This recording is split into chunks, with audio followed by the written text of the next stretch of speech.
Ghazi stood at the gates of Rib with a stoic expression on his youthful face. In under 72 hours, he had steamrolled through the Sultanate of Morocco and obliterated their army. Now, all that was left was to claim their capital and force the Sultan to surrender. It had been many years since Hassan died in these very lands, and despite avenging his uncle, Ghazi felt no pride. The conquest of his neighbors was so easily accomplished that he was not even needed on the battlefield. The young man was not entirely sure what he was expecting his first war to be like, but he certainly had expected something more than what had occurred so far. Even though he was at a loss on how he should feel in that moment, Ghazi still conducted his duty, to surround the enemy capital and force the Sultan to surrender. After having his entire army obliterated in a single battle, the Sultan of Morocco did not dare engage the enemy who now surrounded his home. Instead, he sought to negotiate, and the city gates opened, allowing a man on the back of a camel to ride out to meet his Iberian counterpart. The two sultans could not have been more different. Ghazi appeared in a military uniform, though he had not awarded himself any medals or honors. He looked like an average officer in the Iberian army. In contrast, the Sultan of Morocco was dressed in medieval attire, was rather fat, and had long curly hair and a mustache. He was, from a Western perspective, a stereotypical Arab, or at least from Berenger's past life. With a stern expression, the Sultan approached Ghazi and spoke with a murderous tone. "I'm assuming, then, that my son is dead? At least tell me how he died?" There was not a single expression of emotion on Ghazi's face as he coldly informed the Sultan of Morocco of how his eldest son had perished. "Instantly. I dropped a shell on his head. He was dead before he could even feel pain." For just the briefest of moments, the Sultan of Morocco's face twitched. He did not exactly know what a shell was, but he supposed that an instant death was better than a long and painful one. Thus, he could only sigh in relief before getting down to business. "Is that so? You invade my lands and murder my son. For what? What exactly is it that you want from me?" It was only now that Ghazi showed the slightest bit of emotion on his face as his lips curled into a sneer. He then chuckled briefly before outlining his desires. "It is not a matter of what I want, but justice that is demanded of you and your people. You killed my uncle, so now I have come to claim your lands as my own. You will surrender and agree to the annexation of Morocco as a state of the Iberian Empire, or I will raze your capital to the ground. Every man, woman, and child who resides within this city will be dead by nightfall. The choice is yours." The Sultan of Morocco was livid. His son had just been killed by this man, after his kingdom was invaded with little warning, and now his family was being held hostage. He was just about to curse out Ghazi when something frightening roared through the air. As the sound barrier was broken, two F-5E Tiger II jet fighters flew over the city. They were going so fast that the Moroccans barely had enough time to witness what had zipped by. As part of the fleet of F-5s stationed in Granada, these jets were painted with a distinctive arid camouflage pattern. The loud noise from breaking the sound barrier struck fear into the hearts of every Moroccan as they gazed upon the invading army with utter terror. The Sultan of Morocco had a difficult time finding his words, stuttering as he asked, what was, that? Ghazi chuckled when he heard this and boldly pointed out just what those two aircraft were and who they belonged to. That would be the Germans, who, as per our treaty, are allowed to keep a certain number of their armed forces in my country. Though I do not currently see a reason to involve my allies, with a simple request, they will dispatch several hundred more of those fighter jets, each more than capable of obliterating your palace with a single bomb.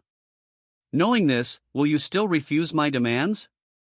While Europe and Asia were well aware of the Reich's advanced technology, the Arab sultanates and emirates were not as informed.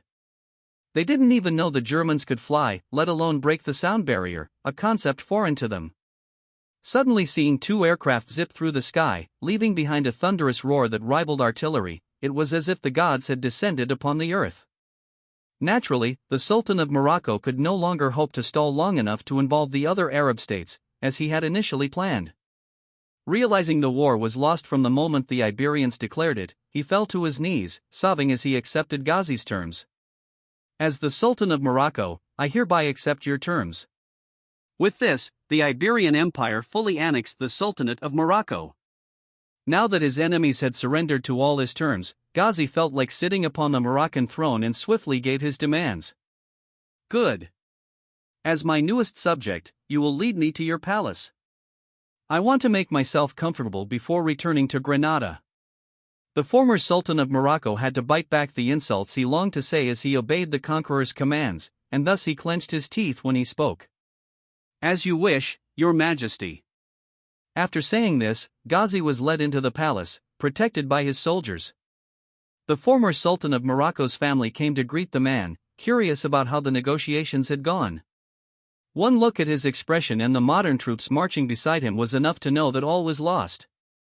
Among the former Sultan's family were his teenage daughters, one of whom immediately caught Ghazi's interest.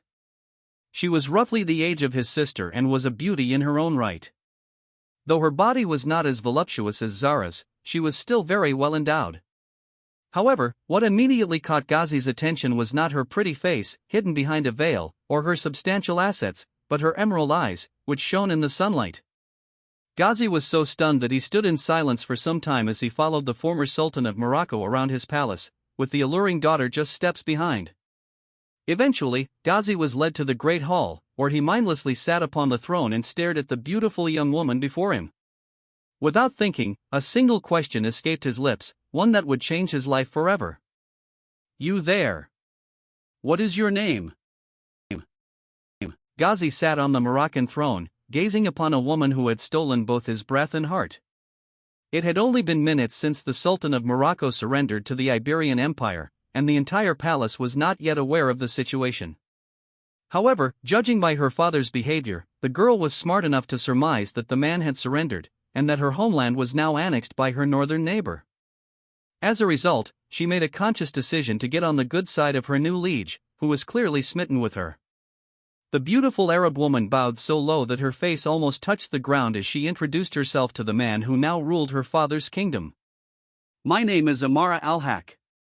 I am the third princess of the Moroccan Sultanate. However, if I am understanding things correctly, my royal position is now in question, as you are the current ruler of Morocco. Amara's mother and sisters, who were a bit slower in the mind, gasped in shock as they looked toward the former sultan for clarification. They did not know what had happened or why Ghazi was now sitting on their family's throne, and were completely in disbelief. Yet, Amara knew from the moment her father returned to the palace under the watchful eye of the Iberian soldiers that they had lost the war. Hell, she knew the moment she saw the German Tiger IIs fly through the sky that they never had a chance at victory. Ghazi muttered the name Amara under his breath before nodding in approval. Without even asking the girl's father, he made a decree that would change the destiny of their two houses forever. Amara. Good, I believe it is most fitting. Amara, you will be my first wife. The girl did not even flinch upon hearing such news. In fact, she suspected that either she or one of her sisters would, at the very least, be taken as the concubine of their newest conqueror. From the moment she first laid eyes on Ghazi at the entrance, she knew she had captured his heart and thus prepared herself for this exact moment. Without even consulting her father, the woman nodded and rose from her kneeling position to sit at Ghazi's side, responding in an alluring voice, "As you command, husband." While Amara adapted quickly to this sudden and monumental change in her life, her father was not as accepting of the idea and was quick to voice his disapproval. Absolutely not. My daughter is already betrothed to the Prince of Tlemcen. You have no authority to break the agreement I have already made with the Emir of Tlemcen. Ghazi paid no attention to the man who would soon be his father-in-law. Instead, he looked straight into Amara's glistening emerald eyes and asked her a question she never thought she would hear in her life. Give me your honest opinion, Amara. Do you wish to marry the Prince of Tlemcen? The Prince of Tlemcen was a rotund and gluttonous man. There was no way a beauty like Amara would ever desire, of her own accord, to be in the same room with him, let alone become his wife. Especially not when a young, handsome, golden-haired man like Ghazi was offering her an alternative. Thus, she quickly shook her head, and a solitary tear ran down her bronze cheek. The fact that the girl started crying at the thought of marrying the Prince of Tlemcen was all the answer Ghazi needed. He quickly wiped the tear from her eye and spoke to her father with an authoritative tone in his voice. Very well. You saw your daughter's response. The idea of marrying the Prince of Tlemcen brings her to tears. This matter is decided. We will join our houses and marry within a fortnight.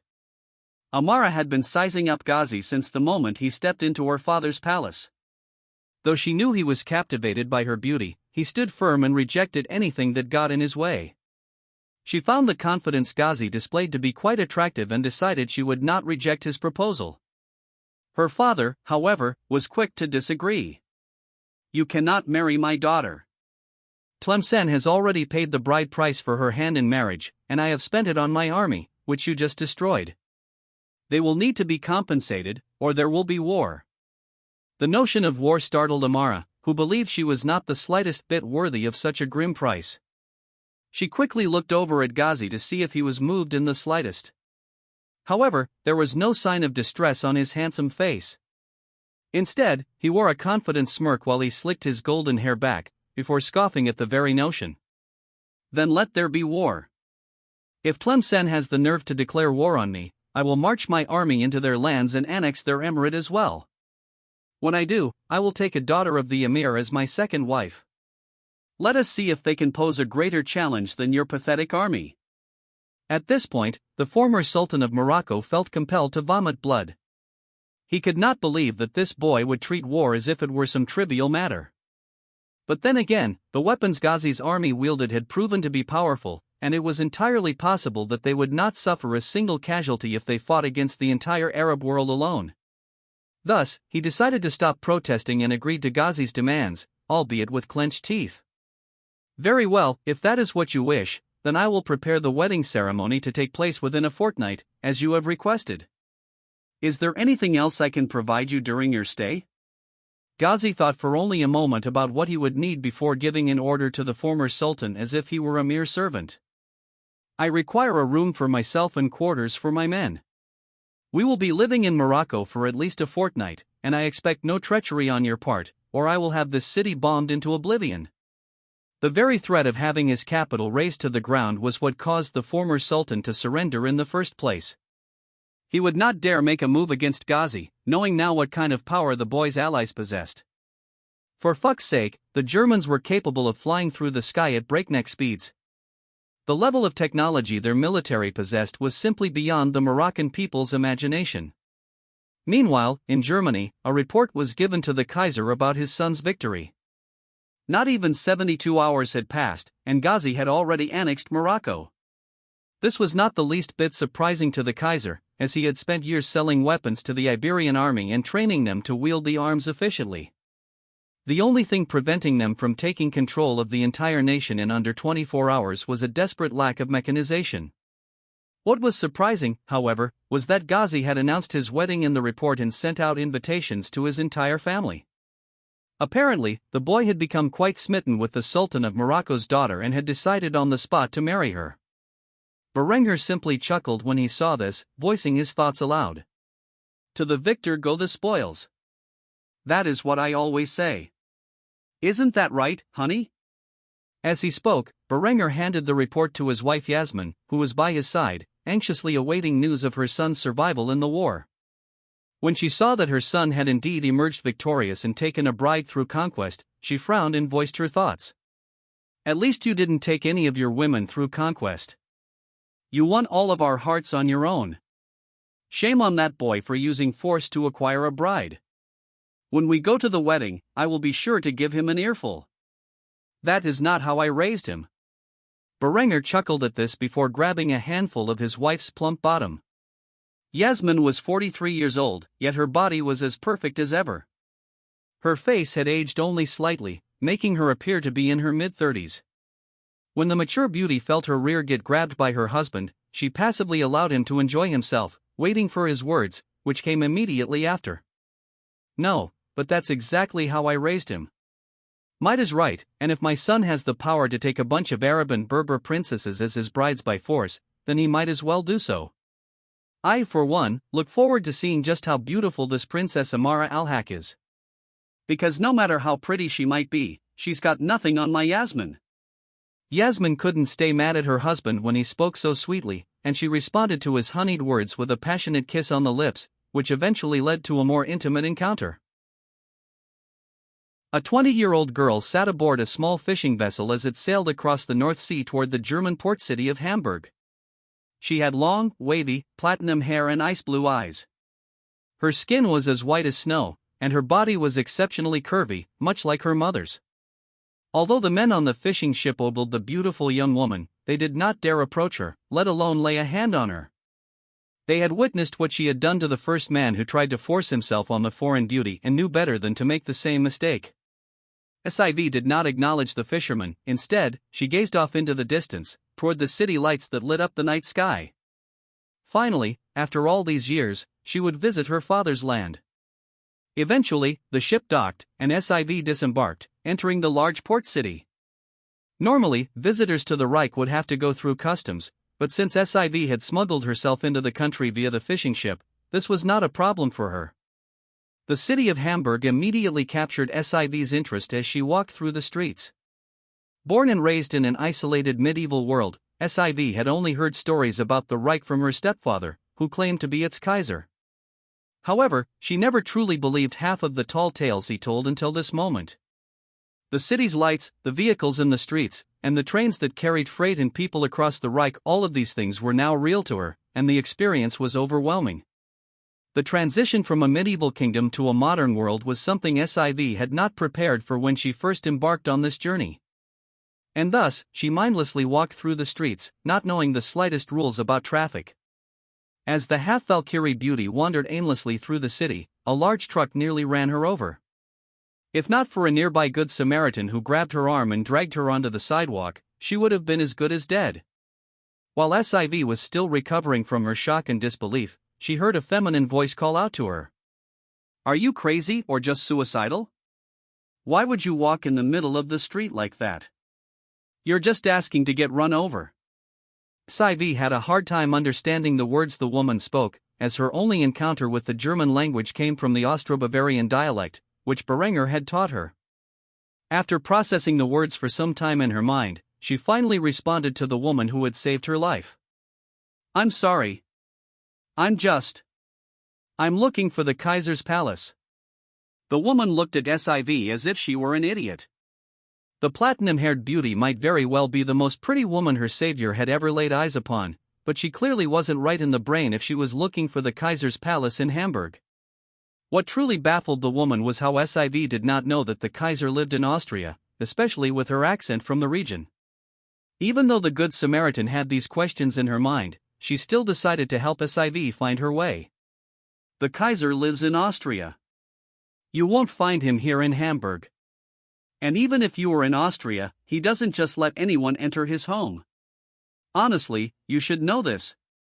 Siv had trouble processing everything that was going on, from the amazing technology of the city to the truck that nearly ran her over, to the knowledge that her stepfather lived in a place called Austria. Despite the sensory overload, the young Valkyrie was determined to reach her stepfather, especially after all the trouble she had gone through to smuggle herself out of Iceland. Thus, she looked at the woman with a charming smile and asked for directions to Austria. "You don't have to worry about that. I am his family. If you would only point me in the direction of Austria, I can finally be reunited with my father." The woman looked at Siv in shock. She had heard rumors that the Kaiser had taken a few concubines around the world, but she never thought they were true. And yet this young woman was claiming to be his family. She must be at least 20 by now? Does that mean she was the same age as Prince Hans? This was truly some delicious gossip. However, seeing that the platinum-haired beauty did not know her way to Austria only added to the validity of the claim, and thus the woman decided to help. After all, who wouldn't want to reunite such a beautiful young woman with her father? The easiest way to reach the Kaiser is to take the train from here to Kufstein. That is the city where he lives. After that, you will have to find the palace on your own. I've never been to the capital, so I can't help you further. But you will need money to board the train." Siv smiled and reached into her pockets. She then pulled out a wad of German marks, which was quite a decent sum.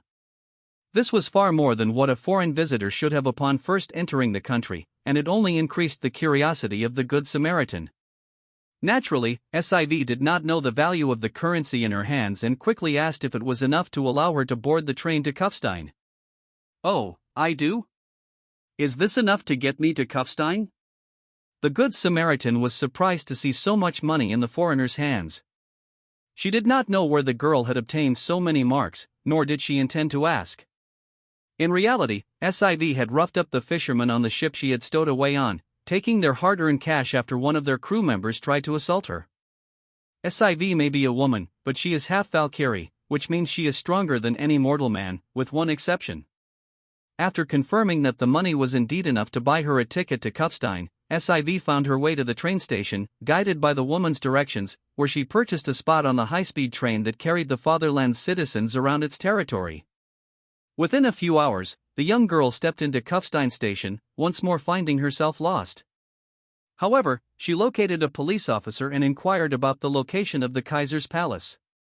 Mistaking her for a tourist who simply wanted to take pictures, the man directed her to Berenger's home.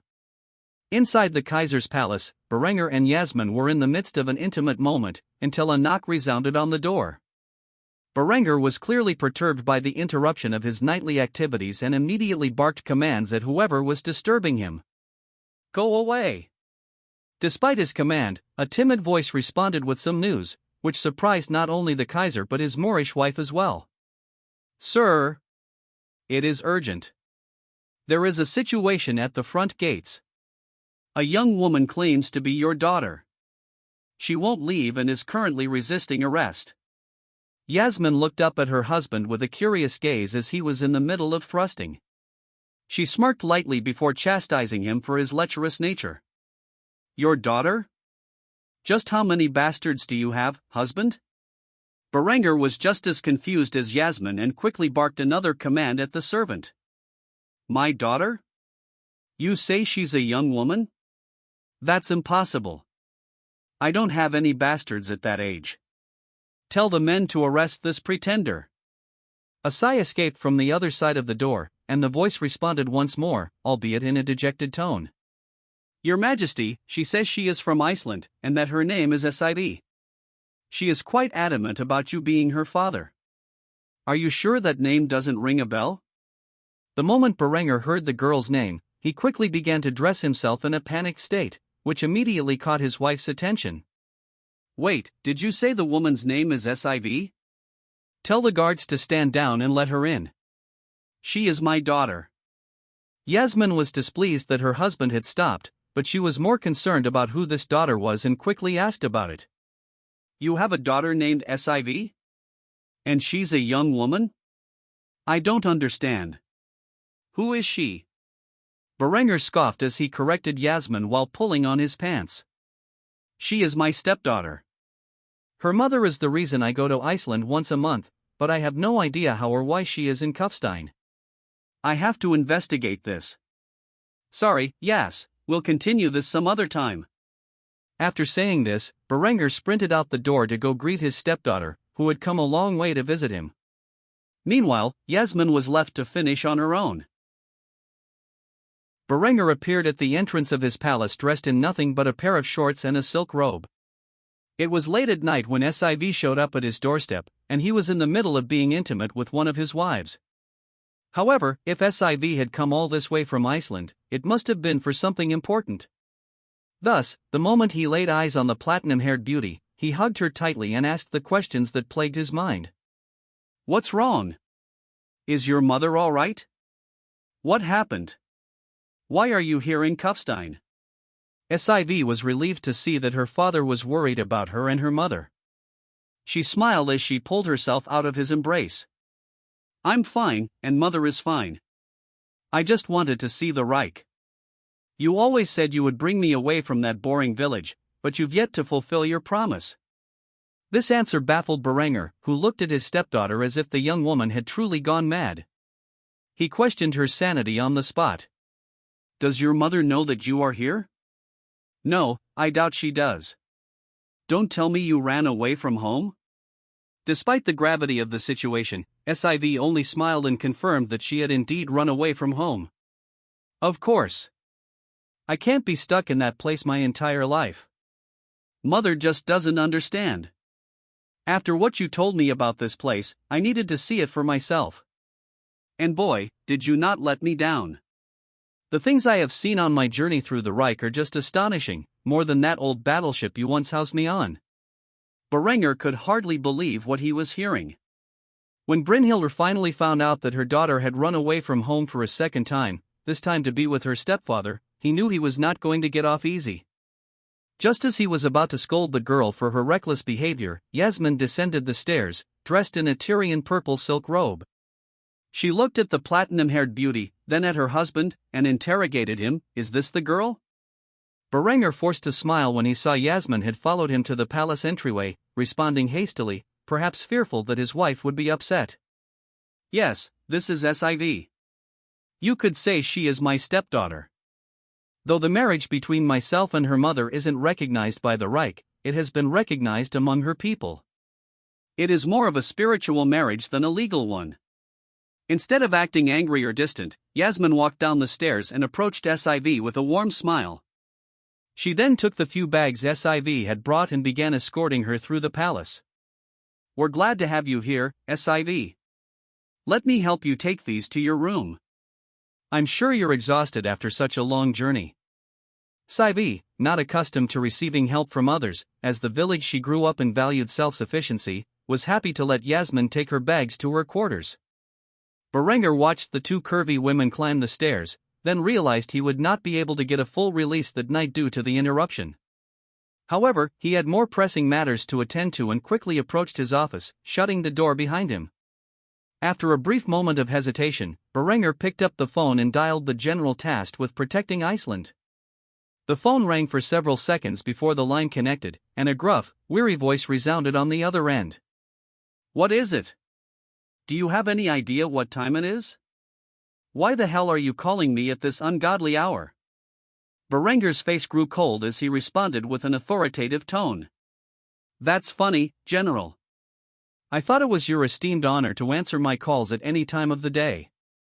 The moment the man on the other end heard the chilling voice from Berenger, he immediately changed his tone and apologized to his Kaiser. "My Kaiser, I'm sorry. Please forgive me. I'm half asleep. What can I do for you at this hour?" Berenger's frightening expression quickly transformed into a conceited smile as he gave his orders to the general. "There should be a beautiful and voluptuous woman with platinum blonde hair, ice blue eyes, and jade-like skin searching for her missing daughter throughout Iceland. Have your men search for her, and when they find her, inform her that her daughter is safe and sound with her father, and that she will be returned shortly. Do you understand?" The general had no idea what this meant or why the Kaiser would call him about such a trivial matter at such a dreadful time, but he did not take his orders lightly. He immediately climbed out of bed and wrote down the information before responding to the man on the other end of the line. "Yes, my Kaiser. I understand perfectly. I will have the men alerted and searching for this woman all night if I have to. You can rest assured, she will be informed of your message. Is that all you have for me?" Berenger smiled when he heard that his men would be searching for Brynhilde.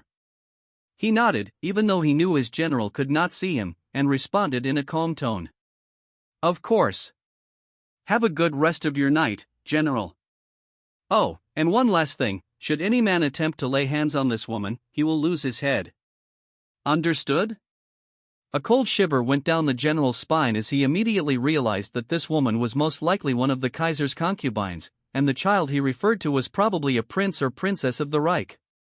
Instead of climbing back into bed, he immediately pulled on his coat and began to personally search for Brynhilde, but not before responding in affirmation to his orders. "Yes, I understand, and shall inform the men. Have a good rest of your night, my Kaiser." Upon hearing this, Berenger hung up the phone and sighed in relief.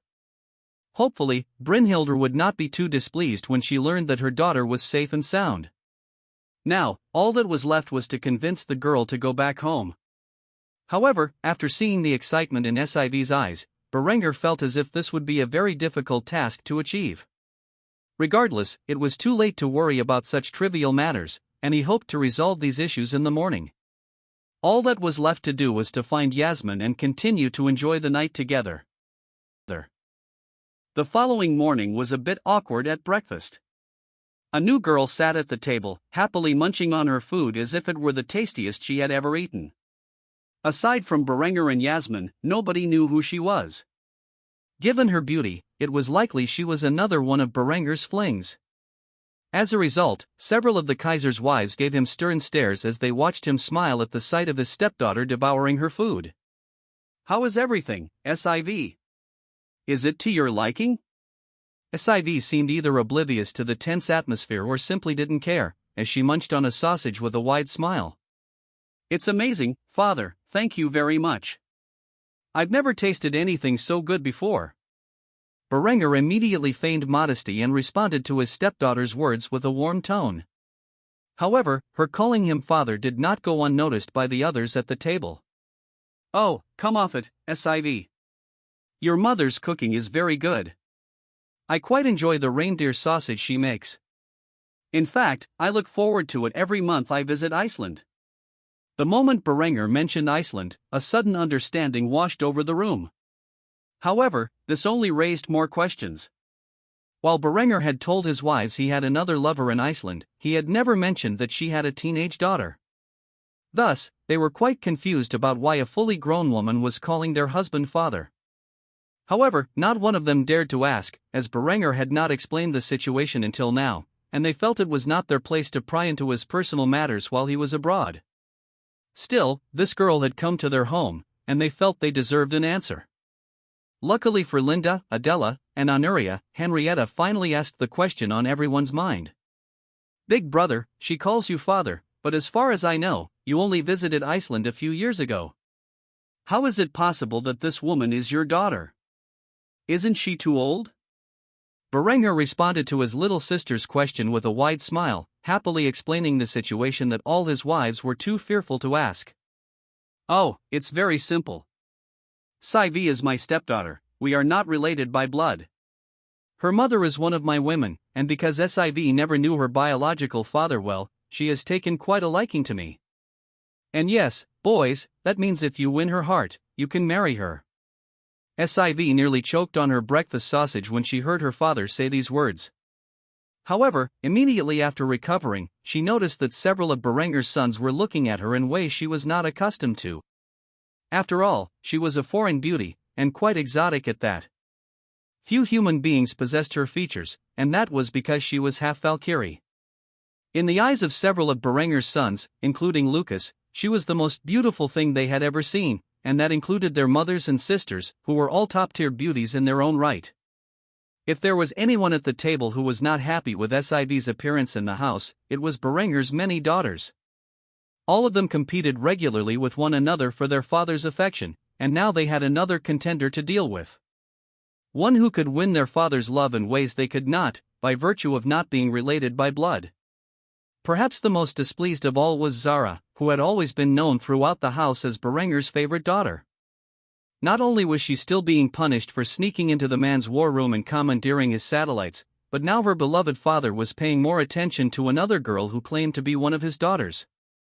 As a result, the Arabic beauty pouted at the dining table and glowered at Siv, though the Icelandic bombshell took no notice. Catherine, however, did notice Zara's displeasure and added salt to the wound while snacking on her omelette with the grace of a princess. "Oh, by the way, Zara, I heard that kickboxer you were so fond of is having a major fight this Friday night. If he wins, he will become the #1 contender in the middleweight division." "What was his name again?" "Oh, that's right. Brandt Zentner." Zara blushed when she heard the kickboxer's name. In a way, Brandt was her celebrity crush. He was a rising star in the middleweight division of the world's largest kickboxing promotion, undefeated throughout his career, having won every fight by knockout or technical knockout. Brandt was particularly famous not only for his aggressive fighting style and exceptional power but also because he was young and relatively handsome, more so than anyone else in the sport. He had also come from an impoverished family in the Lindenheim colonies, giving him a reputation as an underdog, which most people found appealing in a prospective champion. Zara snuck a glance at her father to see if he had noticed her coquettish reaction. She pouted further when she realized he hadn't looked her way once. As a result, she responded to Catherine's remark with a rather crass tone in her voice. "It's a shame Zara won't be able to watch it. Daddy is still punishing Zara for helping her big brother. But Zara knows Brant will win, like he always does. So Zara can only support him in her heart. Catherine was slightly dismayed that her taunt didn't cause her half-sister to have an outburst. Though Berenger had spent the last 5 years making up for his poor parenting to Catherine and her siblings, she knew Zara was still his favorite daughter. This was something Catherine had a hard time coming to terms with, and as a result, she kept pestering Zara whenever she got the chance. Berenger, however, paid no attention to the dispute between his two daughters, focusing entirely on Siv to ensure the girl enjoyed her breakfast. It wasn't until Zara realized her father was so preoccupied with the newcomer that she might be able to coax him into ending her punishment early. A pleading look formed on her face as she addressed her father, who wasn't really paying attention to her. Daddy, Zara was wondering if you might make an exception to her punishment for Friday night. It's been so long since you first punished Zara, and she's been a good girl since. Won't you please let Zara watch the fight this Friday night? Catherine simply scoffed and wore a conceited smile when she saw that her half-sister had already become so desperate at the mere mention of that pathetic meathead's name.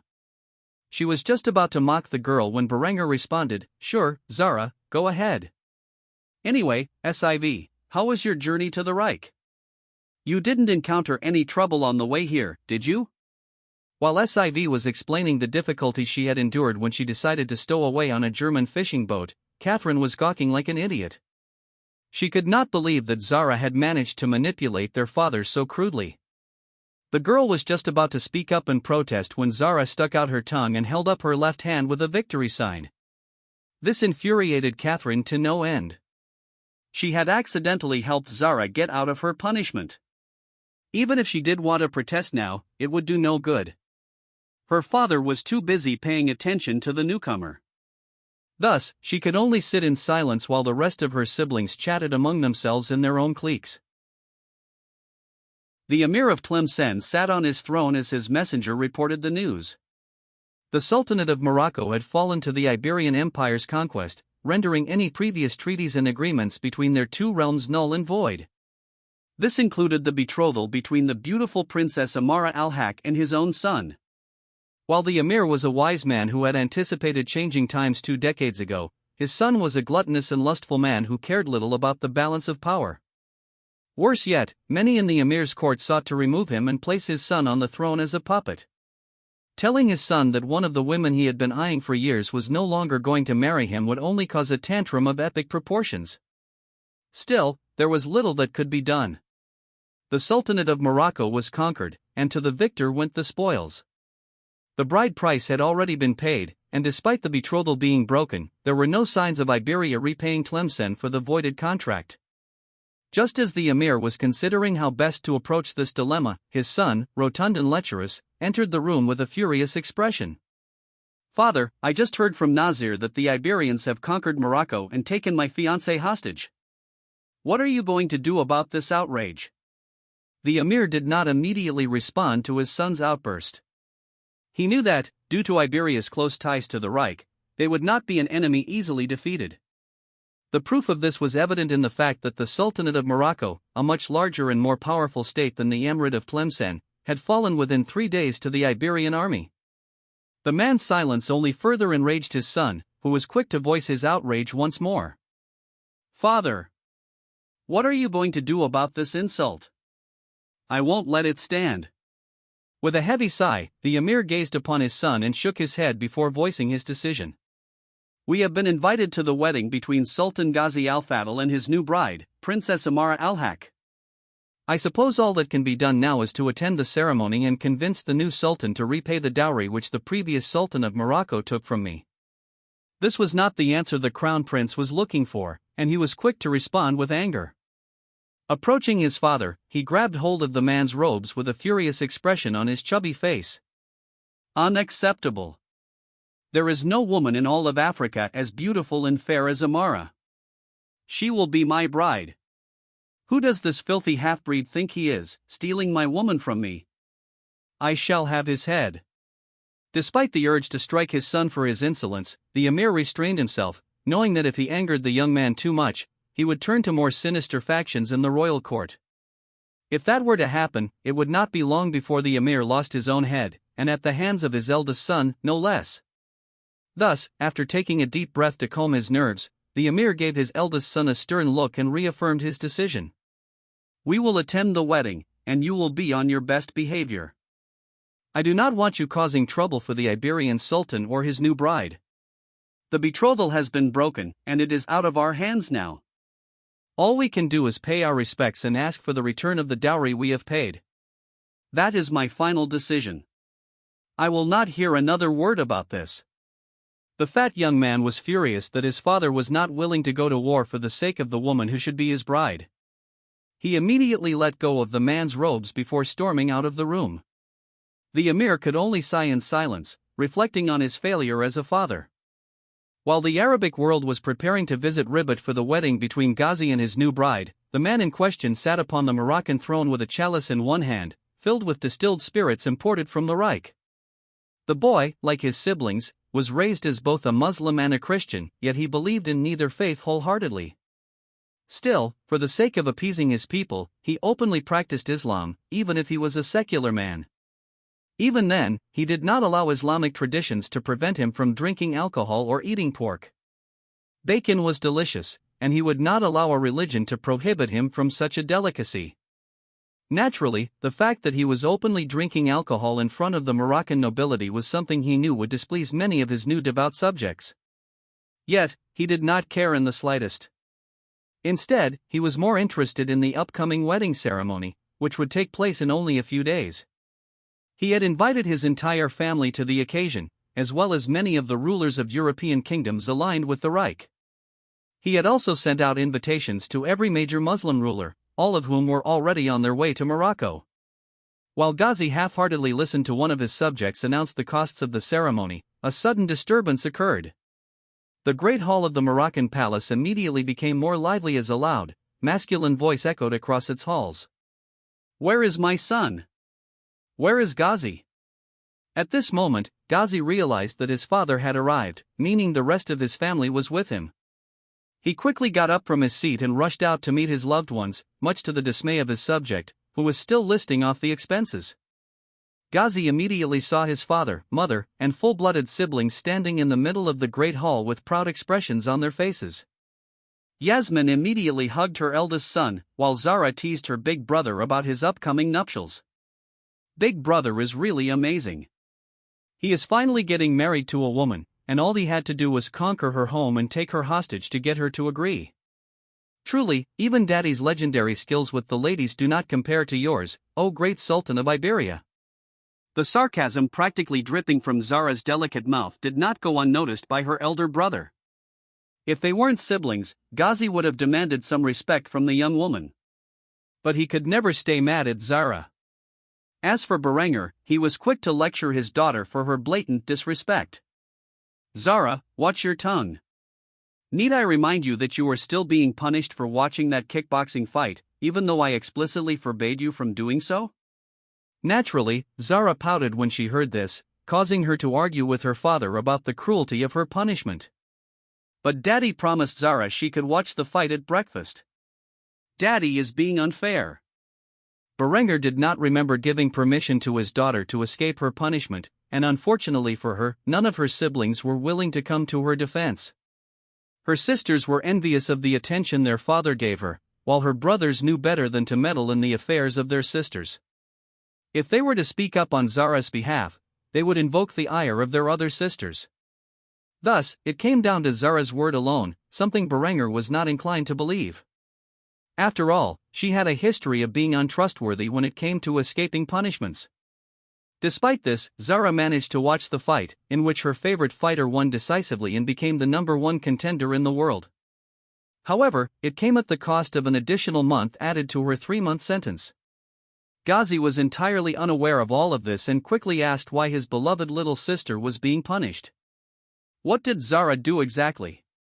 Berenger shifted his stern gaze from his errant daughter and looked back at his son with a curious expression on his face. "Oh, I am sure you are already aware of what Zara has done to deserve her punishment. After all, she did it for your sake." This single statement was all that Ghazi needed to hear to know that the girl was being punished for breaking into the war room and hijacking a number of military satellites. Zara's actions were something Ghazi had never asked for, but they proved invaluable to the war effort. This allowed Ghazi and his men to identify and eliminate the enemy army without suffering a single loss. Unlike the rest of Zara's siblings, he was more than willing to speak up on her behalf. "If you are punishing Zara for that, then I am afraid you are indeed being unfair, father. She is not the one at fault. I was the one who requested it. And like the good little sister she is, Zara was more than willing to follow my orders. If anyone should take the blame, it is me." Berenger eyed his son carefully after hearing his remark. The boy had never once stood up to him like this before, and to take the blame on Zara's behalf would immediately turn this little family dispute into an international incident. After all, Ghazi was now the Sultan of Iberia, and if he had coerced Zara into committing espionage and treason, it would immediately destroy the alliance between the two nations and condemn his sister to death. This was a fact that Ghazi knew, which is why he did not deliberately state what Zara had done, leaving the decision in Berenger's hands. "Either you can let my little sister off the hook, or you can execute her as a traitor. Which will it be, old man?" This was essentially what Ghazi was telling Berenger, and because of this, Berenger had no choice but to end Zara's punishment prematurely, as he would never, ever intentionally bring harm to his family. Thus, with an exhausted tone in his voice, Berenger admitted defeat. "Well, if that is the case, then I see no reason to continue punishing Zara." Zara looked at her brother and father with disbelief in her amber eyes. She knew exactly what had happened in this brief exchange of words and was surprised that her elder brother was willing to go so far, just to see her released from her punishment. She quickly hugged the young man and thanked him for his support. "Thank you, big brother." Berenger was naturally not pleased with this outcome. He had been defeated at his own game by none other than his son. It was perhaps the first time he had suffered a defeat since entering this world. At the very least, it was a trivial matter that did not affect his life in the slightest. Thus, he could only resign himself. The next few days would be extremely lively, as Berenger and his family prepared for Ghazi's wedding. The Emir of Tlemcen and his family were riding in the back of a particularly large carriage as they wandered through the streets of Ribat, acting as if they were foreign conquerors. The banners of the Al-Haq dynasty no longer flew proudly over the city's walls. Instead, the flag of the Iberian Empire now waved in their place. It had only been a fortnight since the Sultanate of Morocco fell to the conquest of its new masters. While the European world was quick to recognize Iberia's annexation of the region, the Arabic world stubbornly refused to do so. Nevertheless, the leaders of the Muslim world had gathered in Ribat to celebrate the wedding of the Iberian Sultan and the Moroccan princess. Among these rulers was the Emir of Tlemcen, who sat in his carriage, looking over at his eldest son, who was wringing his hands in excitement. The boy was undoubtedly planning to cause some trouble, and as his father, the Emir felt an intense need to warn his son not to misbehave. "Khalid, my son, I will give you one warning in advance. We are now entering potentially hostile territory. You must behave yourself at all times. If you do not, I fear I may not be able to protect you from the Sultan's wrath." Despite his father's wise warning, Khalid was a fool who cared only about two things: food and sex. Everything else was inconsequential. Thus, the young man did not take his father's warning seriously and simply agreed to the man's words without understanding the severity behind them. "Yes. Yes. Of course, father." Naturally, the Emir of Tlemcen knew that his son did not take his warning to heart and could only sigh, praying to Allah to protect his boy from harm. Before long, the caravan arrived at the palace steps, where a servant of Ghazi stepped forth to meet them. While the Emir was discussing the important matters of their stay in Ribat, Khalid's attention was caught by something else entirely. Everywhere he looked, there were world-class beauties, more so than any women he had ever slept with. These young women were even more perfect than Amara, and they came in many colors and sizes. These young women were, naturally, the daughters of Berenger, tasked with greeting important guests to the Moroccan palace. The fact that the Emir of Tlemcen met with a mere servant, and not a princess, was proof of how little Ghazi thought of the Muslim leaders. If there was one young woman who immediately captured Khalid's overflowing lust, it was Zara. Her naturally tan skin and blonde hair made an attractive combination. But what was so desirable about her was her heavenly figure, as if she were a living fertility goddess. Despite wearing a modest dress of German fashion, the natural curves of Zara's body could not be hidden, especially not to a trained eye like Khalid's. In that moment, the young man completely forgot about his goal of reclaiming the Moroccan princess, and instead wanted nothing more than to rip off Zara's dress and see just how divine her body truly was. Thus, the young man instinctively approached the young woman, who was happily conversing with the king of Hungary and his young wife. Zara naturally knew all of her father's vassals, and thus she was far more eager to speak with a man like Victor than one of the many Arab princes who seemed not to understand their place in the world. However, because of her half-Arabic and half-German heritage, Zara seemed to be the favorite of men like Khalid, who wanted nothing more than to get into her pants. Thus, she had been forced to politely decline their proposals more than once that day. The girl found this utterly tiresome. Khalid was not privy to these incidents, and thus approached Zara with lust in his eyes, pushing the king of Hungary out of his way before forcefully grabbing her wrist. Speaking in Arabic, he tried to drag the exotic beauty back to his father. "You! Come with me. You will be my fourth wife." While some of the other Arab princes had tried to get her to marry them, none had been so rude or forceful. The usually playful Zara immediately became enraged and slapped Khalid across his fat face, cursing him out in front of the entire palace. "Get your filthy hands off me, you fat, ugly pig! Who the hell do you think you are to sully my royal hands with your grubby hooves?" The fact that Zara referred to herself in the first person, instead of her usual cutesy third-person speech, truly showed those who knew her just how outraged she was to have been touched by something so disgusting. The king of Hungary knew that what had just occurred was not like the last few occasions where Zara had politely declined marriage proposals from no more than 6 different Arab princes. She was truly enraged by this nobody, and if someone did not come to break up this conflict soon, blood would be spilled. But Zara was not the only one who was enraged. Khalid had a temper, and no woman had ever laid a hand on him, let alone called him a fat, ugly pig. He quickly raised his fist and struck Zara in the gut, before screaming at her in a voice gone mad. "I said you will be my fourth wife, and that is final. You will learn some respect, even if I have to beat it into your pretty little head. I am the crown prince of Tlemcen." Zara had fallen to her knees and was struggling to keep the contents of her stomach from spilling out. Despite the beating she had just received, Khalid thought he saw a sadistic smile form on the woman's luscious lips. In the next moment, it was gone, replaced by frantic sobbing as Zara called out for her father. "Daddy! Daddy! Zara needs her daddy." It was only now that the Emir of Tlemcen witnessed his son's display of violence. He did not know who Zara was or what important house she came from, but he had an ominous feeling as several heavily armed guards approached Khalid and restrained him. Khalid tried to resist arrest, but this only resulted in a savage beating where he was clubbed and tasered. Zara continued to cry and make a scene, but in the glimmer of her amber eyes, there was a look of bitter hatred and sadistic pleasure as she watched the man who had struck her being thoroughly beaten. Eventually, news of the incident reached Berenger's ears, causing him to rush to the scene to see Zara being cared for by several of his physicians.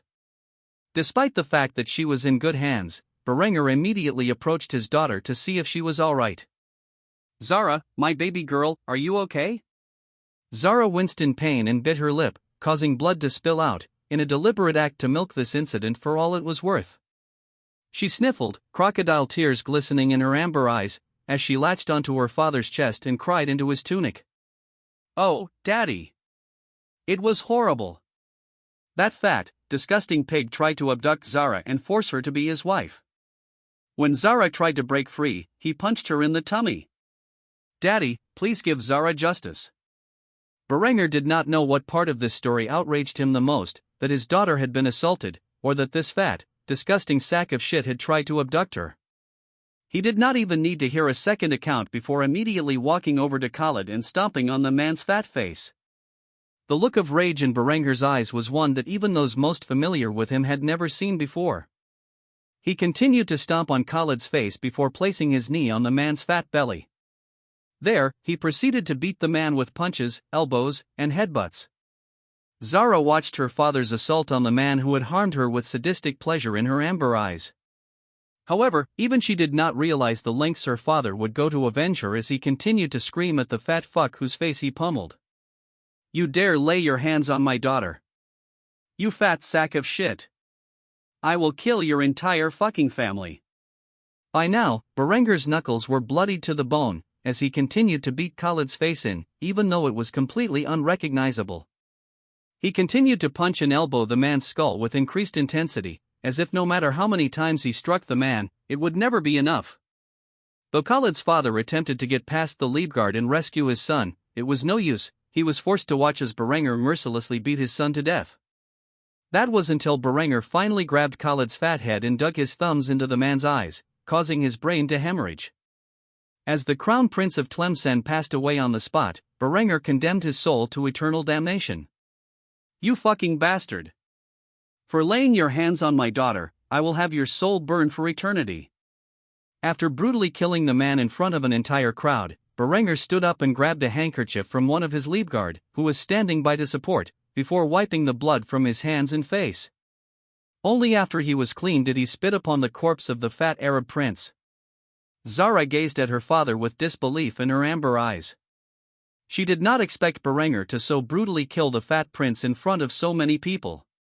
Yet, even though she was greatly surprised, Zara was not horrified. In fact, by watching her father kill a man in a fit of rage, she found that she had discovered a new requirement for the man she would one day marry: he had to be willing to kill for her. Perhaps Berenger had mellowed out with age, for maturity comes with experience. However, over the last few years, the man no longer felt the need to flatten cities to prove a point to the world. Despite his long fuse to anger, once fully provoked, Berenger's fury was as destructive as a thermonuclear warhead. Despite maintaining peace in the world for the last 5 years, or perhaps because of it, the world seemed to have forgotten the warlord who, 20 years ago, rose from nothing and trampled entire cities beneath his boot as he claimed his place as the global hegemon. At least, that was what Berenger was thinking as he washed the fresh blood of his victim from his hands and face. No force on earth was more terrifying than Berenger when one of his loved ones came under attack.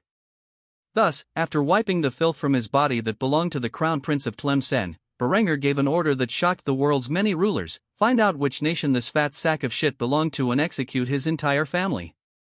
Upon realizing that her beloved father had not yet quelled his bloodlust, Zara thought to further endear herself to him.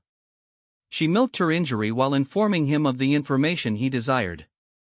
After biting her lip once more to cough up blood, the young princess immediately told her father who had dared to trespass on his dynasty's dignity. Daddy! Zara knows who did this. The fat pig said who he was after he struck me. He was the Crown Prince of Tlemcen. Berenger immediately checked on Zara's health when he saw the blood fall from her lips and gave an immediate order to get her to a proper facility for treatment. Get my daughter on the first plane back to civilization. I want her thoroughly examined by a proper doctor within the hour. The members of the Liebgard rushed to be the first to escort the princess back to the Reich via a supersonic transport.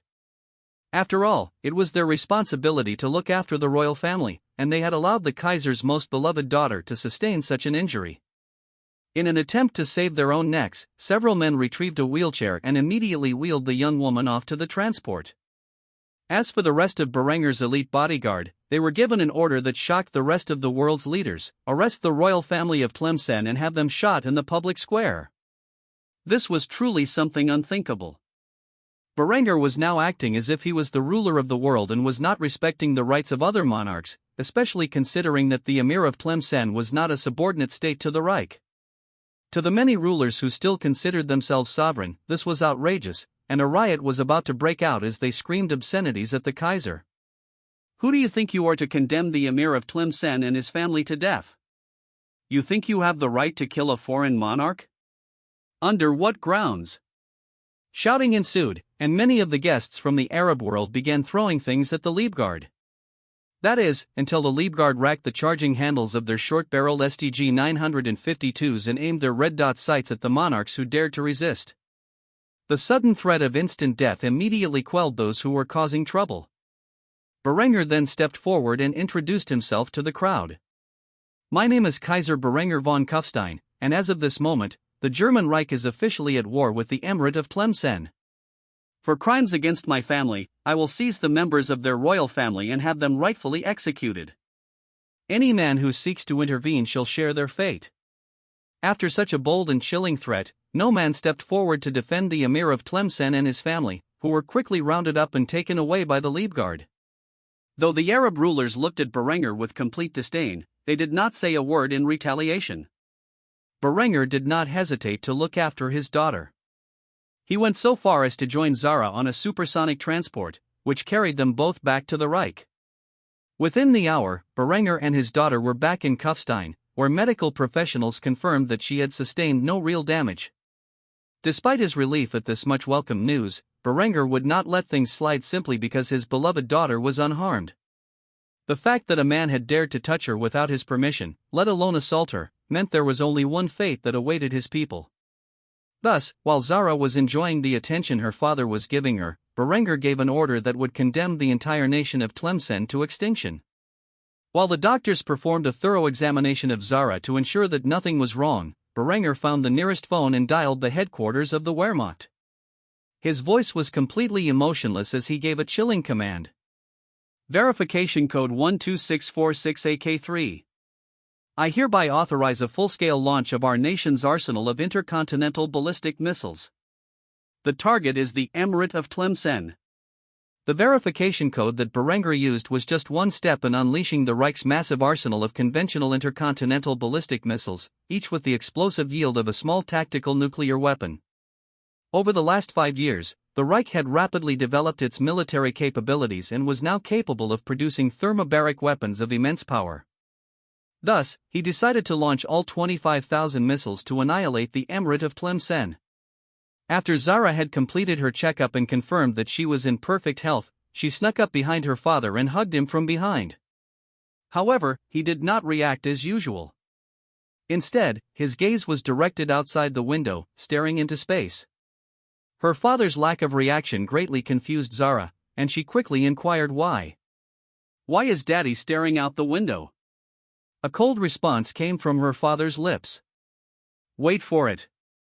Naturally intrigued by what her father meant, Zara stared out the window, just as Berenger was doing, and was suddenly shocked by what she saw and heard.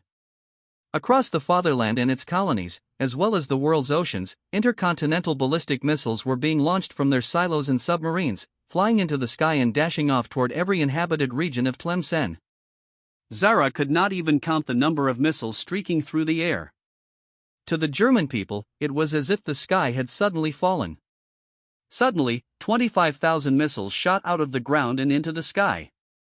Many people gathered to witness the spectacular sight and recorded the scene on their camcorders. As for Zara, she was an astronautical engineer working for the German space program. As someone infinitely familiar with rockets and the many types the Reich employed in all its sectors, she was horrified by what she saw. Naturally, she knew exactly what her amber eyes gazed upon. Her arms, which hugged her father, suddenly began to quiver, and her voice trembled in fear, perhaps mingled with guilt, knowing that she was to blame for the untold destruction that was about to unfold. Daddy. What have you done?" A sadistic smirk curved on Berenger's lips as he continued to gaze upon his missiles ascending into the sky. In that moment, he finally understood what Oppenheimer meant when he said, "Now I am become death, the destroyer of worlds." He said this aloud, to the horror of his beloved daughter. In less than an hour, the Emirate of Tlemcen was wiped off the map. The simultaneous detonation of 25,000 thermobaric missiles, each capable of producing an explosive blast equivalent to a tactical nuke, was enough to wipe out all life in the small coastal country. Germany's massive arsenal of intercontinental ballistic missiles targeted every populated area within the nation. What was perhaps most shocking was that the Reich, which had deliberately gathered the world's leaders to sign the Vienna Accords to avoid the destruction of innocent life, had suddenly snuffed out millions of lives as if it were an afterthought. Even in Morocco, people gathered in the royal palace could feel the tremors and see the mushroom clouds rising over what was once Tlemcen, as the explosions shook the region. A permanent scar had been formed on the Earth's surface as a result of Berenger's fury, and everyone who stood witness knew who was responsible for such an apocalyptic scene. Ghazi was naturally aware of what had happened to his sister shortly after it occurred, but even he did not expect his father to go so far to avenge the girl. A military invasion was one thing, but to annihilate the entire kingdom? Something like this had never been heard of before. It was at this moment that many of the kings of Europe remembered exactly who their master was: a warlord, a tyrant, and a despot who cared more about the well-being of his family than the lives of the rest of the world combined. And now, that same man had the ability to utterly destroy an entire kingdom with a simple phone call. Why had no one in Germany decided to resist this madness? If one person along the chain of command had refused to launch these missiles, millions of innocent lives could have been spared. But what was the value of the lives of so-called backward savages compared to the will of the Kaiser? Berenger had led Germany to become the world's supreme power. Nobody in the world could resist their will. It was not just the power that the German people enjoyed, but wealth and luxury as well. All these results came from one man and his efforts. A man who had brought them from a backward feudal kingdom to a mighty modern empire. Of course, not a single German would dare to think about disobeying an order from their Kaiser, especially not the upper echelons of the military, who had personally watched the man unite their people and lead their nation to unrivaled glory. For the rest of the world, however, this was both a shocking reality and a painful reminder that the Kaiser and his family were explicitly off-limits. Any harm that came to a member of the von Kufstein dynasty, or its cadet branches, even something as minor as a punch to the gut, was met with untold destruction. Ghazi gazed upon the smoke in the air, which emanated from the neighboring country, and took a deep inhale of the cold, chilling air. Today was supposed to be his wedding day, a day that was meant to be joyous for all. Instead, it was a day now mired in the blood of millions of innocent people. Naturally, the man could not marry his fiancée with such an oppressive atmosphere pervading the region. Thus, he had no choice but to postpone the wedding until a later date. It did not take long for Berenger and Zara to return from the Reich, and when they did, they came with many more soldiers to ensure that their family was truly protected from any and all threats.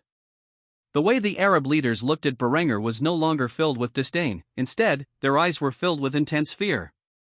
Nobody knew how many of those missiles the Reich had, and to the more primitive monarchs, who had not witnessed the glory of the Reich in person until now, they did not even understand how Berenger had achieved such destruction. Perhaps the man was a god, calling forth the fury of the heavens to obliterate his foes. What was certain was that Tlemcen, and every person who lived within its borders, were now dead except for maybe a few lucky souls. Its architecture was destroyed, and its history burned. Nothing remained but ash and smoke. This feat was entirely unheard of throughout human history, and yet, Germany had achieved it. While Zara was still struggling to overcome the complicated emotions she felt after witnessing the lengths her father had gone to in order to avenge her, Berenger had a calm smile on his face as he approached his son Ghazi and hugged him. Ghazi looked at his father as if he were a demon incarnate. "I am so sorry about all that nasty business, but now that I have cleaned up that mess, I believe we have a wedding to attend, do we not?" Ghazi had initially intended to call off the wedding, at least temporarily, until people could overcome their shock and disbelief. Yet now he did not dare disobey his father. The young Sultan had always known that his father was a bit excessive in everything he chose to do. But this? How could anyone possibly remain calm in such a situation? It was simply unthinkable. And yet, there was no fluctuation in Berenger's expression. The wrath he had displayed as he personally beat the crown prince of Tlemcen to death had suddenly vanished, as if it were extinguished alongside the lives of the millions of innocents who died in the fiery blasts of his missiles. Ghazi found it incredibly difficult to speak in this moment and switched his gaze to Zara, who had yet to recover from the guilt she felt after believing she was responsible for such destruction. What was perhaps even more unnerving was that the girl appeared perfectly healthy, as if she had never been harmed in the first place. Berenger only now noticed the look on his beloved daughter's face and quickly grabbed her, pulling her into his chest. Tears began to fall from her amber eyes. If he did not comfort her now, it was likely that she would not survive the guilt she was enduring. Thus, Berenger took the blame upon himself as he wiped the tears from her eyes. "Zara, you don't need to worry about a thing. You've done nothing wrong," he said. The girl looked up at her father and noticed he was no longer wearing a frightening expression. Instead, it was the same loving and affectionate gaze he had always given her, which made her heart ease up just a bit. Even then, she still questioned what he was saying. But it's all Zara's fault. If Zara had not However, she was completely cut off by her father, who placed a finger to her lips and quickly assured her that nothing was her fault. "No, it's not. You were assaulted, and I reacted the way any father would in my shoes. You are a victim of all this, and don't let anyone tell you otherwise. If you must blame anyone for the loss of life, then blame me." Of course, Zara could never find it in her heart to hold her beloved father responsible for all the death his actions had caused, and instantly began to protest his words. "No, it is not Daddy's fault." Knowing he had his daughter exactly where he wanted her, Berengar smiled and hugged her once more, before saying something that would change her outlook on life forever. "Then, if you must blame someone for what happened today, blame that fat, worthless pig who tried to have his way with you. If not for his actions, none of this would have happened. After all, it's only natural for a father to avenge his daughter when she is assaulted, isn't it? One day, when you finally get married, I hope the man you choose is willing to go to the same lengths I am to ensure your safety, happiness, and, most of all, respect." Zara looked up into her father's loving gaze, and the tears that had once streamed from her eyes suddenly dried up. She no longer felt guilty for the deaths of the millions of people incinerated by the missiles.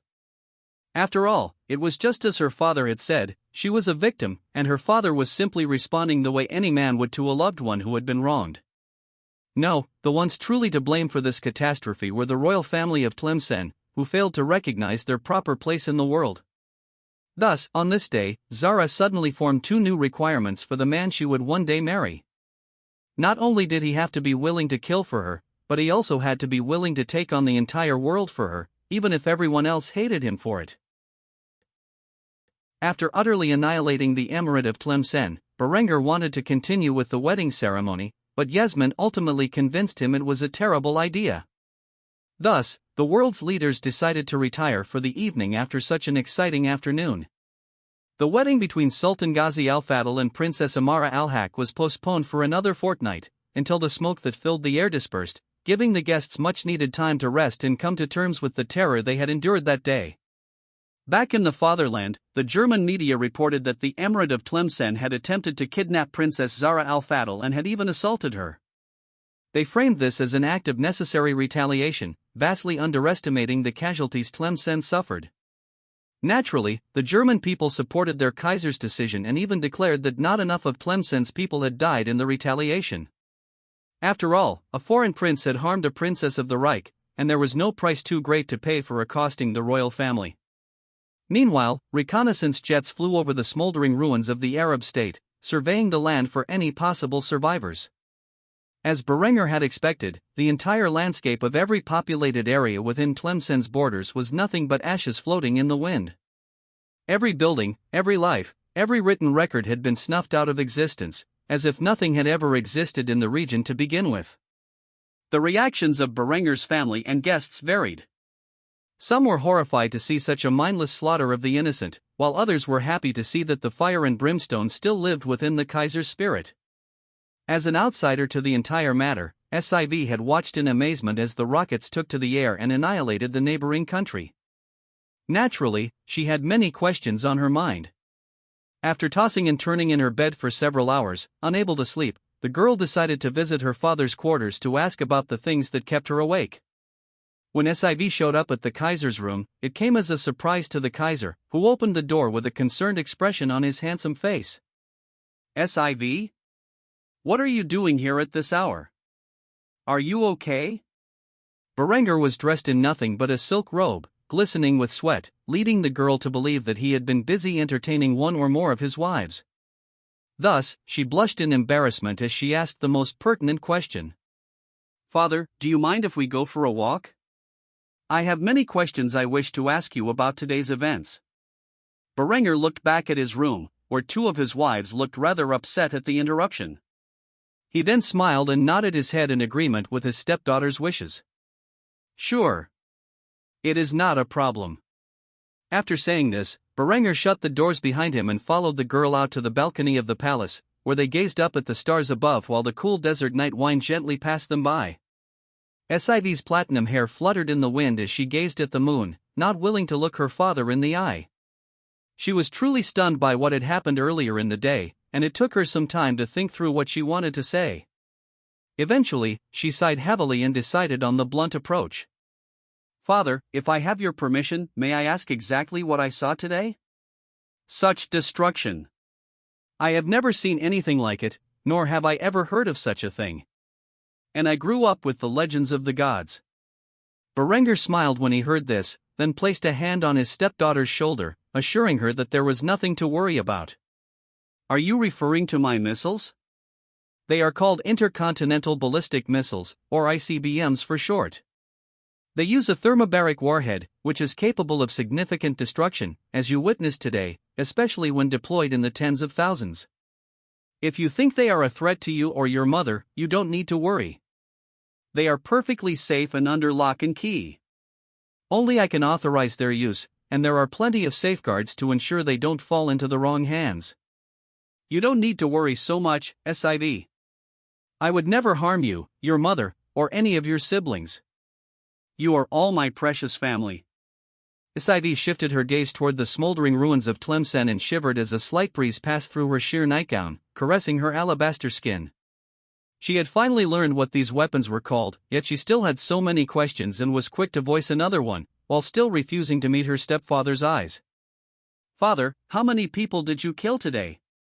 Berenger looked at Siv with a befuddled expression on his handsome face. He had not even considered this question, even after the missiles had detonated. In fact, the death toll had not even factored into his decision.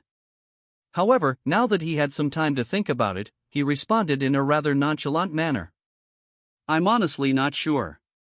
My fighters are currently surveying the ruins of Tlemcen to see if there are any survivors. At most, a few nomadic tribes may have survived if they were lucky. I don't know the exact population of Tlemcen, but it ranges from a few 100,000 to a few million. Why do you ask? After hearing such a staggering figure, Siv's heart began to ache. Her ice-blue eyes shifted from the fires of retribution to her stepfather's calm expression as she posed her next question. Why did so many people have to die? Was your vengeance really worth all of this? Berenger did not immediately respond to this question. Instead, he thought about it for a few minutes before speaking his answer in a way that would not anger the headstrong young woman. Indeed. A member of my family was attacked in an attempted kidnapping. While I have the power to make the man responsible and his entire family pay the price, it was not enough. There is nothing in this world more precious to me than my family, even if it may not seem that way on the surface. Everything I have done in this life was to provide a better life for my family, and by extension, my people. The last time a member of my family came under attack, I raised the banners of war. The only reason the people of the region were spared my wrath was because they shared the same blood and culture as myself, and therefore, they were also my people. These foreigners did not respect me, but more importantly, they did not respect my daughter. For that, a price needed to be paid, and a lesson taught not only to the perpetrators, but to everyone else in this world who might dare think of harming my family. The world now knows the destructive power I possess, and every person who draws breath, whether royalty or commoner, will have to think twice before deciding to engage in an act of violence toward my family. Are the deaths of millions a worthy sacrifice to ensure that the world respects my family? I would say so. But then again, I know full well just how corrupt the human race is. There is no such thing as an innocent person in this world, and thus I shed no tears for those who died in the fires of my vengeance. Siv nodded her head in understanding. Though she understood her father's reasoning for his ruthlessness, she could not agree with his words or actions. Still, she did not hold today's massacre against him. Thus, she had one more question in mind, which she quickly asked. If it had been me, instead of Zara, who was assaulted today, would you still go to such lengths to avenge me? Berenger looked at his stepdaughter with a confused expression on his face, confirming the hidden fears she kept deep within her heart. It was always an intense fear of hers that this man did not truly see her as family. However, the words Berenger spoke next utterly shattered this misconception. Of course. You are my beloved daughter. Even if we are not related by blood, that does not change the fact that we are family. As I have said before, my family must be respected by all, and if the world chooses to disobey this law, then let it burn. 2 weeks passed, and during this time, Berenger closely monitored reports from his armed forces, who were sifting through the ashes of Tlemcen to rescue any survivors of the German attack. Those fortunate enough to have lived through the day of reckoning thought the world might have come to an end. After all, such overwhelming power had never before been witnessed by humanity. The combined might of the German thermobaric missiles was so powerful it could be seen from space, as captured on film by the Reich's military satellites. Regardless of one's thoughts on the incident, one thing was certain: a powerful message had been sent to the world. The von Kufstein dynasty and its cadet branches were strictly off-limits. Any harm done to them would result in the total annihilation of not only your entire bloodline but the kingdom where you reside. Because of this, Berenger and his family enjoyed the next 2 weeks in relative peace. Even Zara, the belle of the ball, was left entirely alone by the Arab princes who coveted her hand in marriage. This suited Zara, as she preferred to spend her free time with her father, following him around the Moroccan palace like a loyal puppy. Eventually, the day of Ghazi's wedding arrived. As the boy dressed for the ceremony, his father visited him. A brief knock on the door and Berenger's deep voice were all Ghazi needed to permit entry. When he saw his father standing in the doorway of his temporary residence, the young Sultan smiled and asked the question most important to him at that moment. "Father, how do I look?" Berenger smiled with fatherly affection as he placed a hand on his son's shoulder and assured him that he looked the part. "You look very handsome, my son. Almost exactly like I did when I married your mother, though with darker skin and golden eyes. I am sure your young bride will be blushing the moment she lays eyes on you."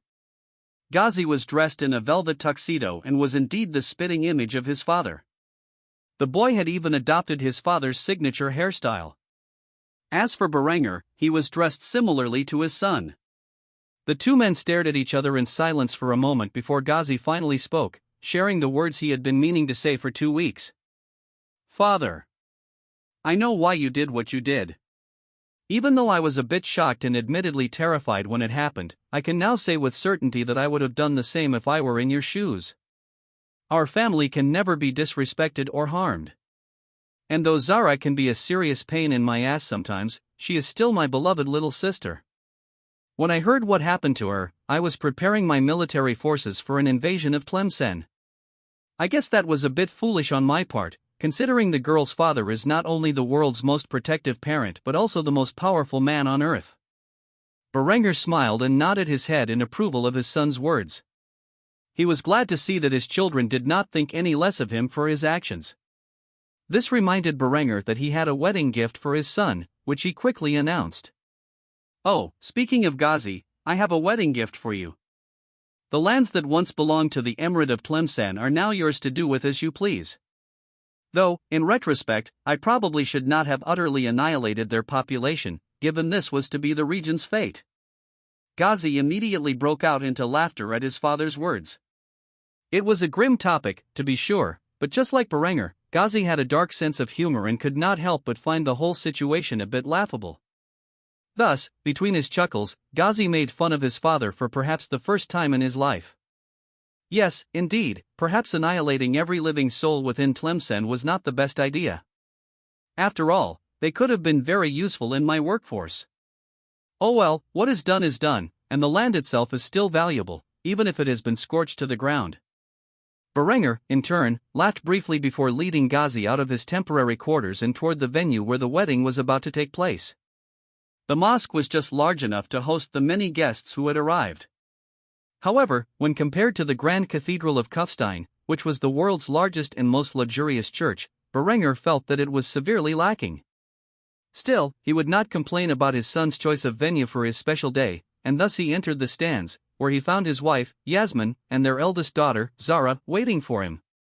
After sitting down next to them, Berenger noticed that they were already in tears over the prospect of their beloved Ghazi finally getting married. Berenger simply shook his head in response to the overwhelming display of emotion and made a crass remark beneath his breath. "Women." Not long after, the ceremony began, and Ghazi and Amara conducted the Muslim rites of marriage in front of all their witnesses. Berenger gazed upon the Arabic beauty and instantly thought to himself that the woman was not the equivalent of his wife, Yasmin, or his daughter, Zara, but was still good enough looking for his son to marry. After the ceremony, the guests departed from the mosque back to the palace, where they feasted on a variety of local delicacies. To entertain the guests, the former Sultan of Morocco had hired a group of belly dancers to perform. Zara watched the performance with an excited look in her amber eyes. The girl immediately clamped onto her father's arm, expressing her interest in learning how to dance like the performers. "Oh, Daddy, can Zara please learn how to belly dance?" Berenger looked at his daughter with a bit of an odd expression on his handsome face. While it was true that the girl's mother knew how to belly dance and performed for him quite regularly, Berenger felt weird thinking about his daughter engaging in what he considered a very suggestive dance. However, his daughter was now a woman and would soon be marrying a man of her own choosing. Thus, after thinking about the subject in silence for several moments, Berenger made one condition for Zara before agreeing to her request. "I will permit it, but if you are going to learn how to belly dance, you must swear that you will only perform for your future husband."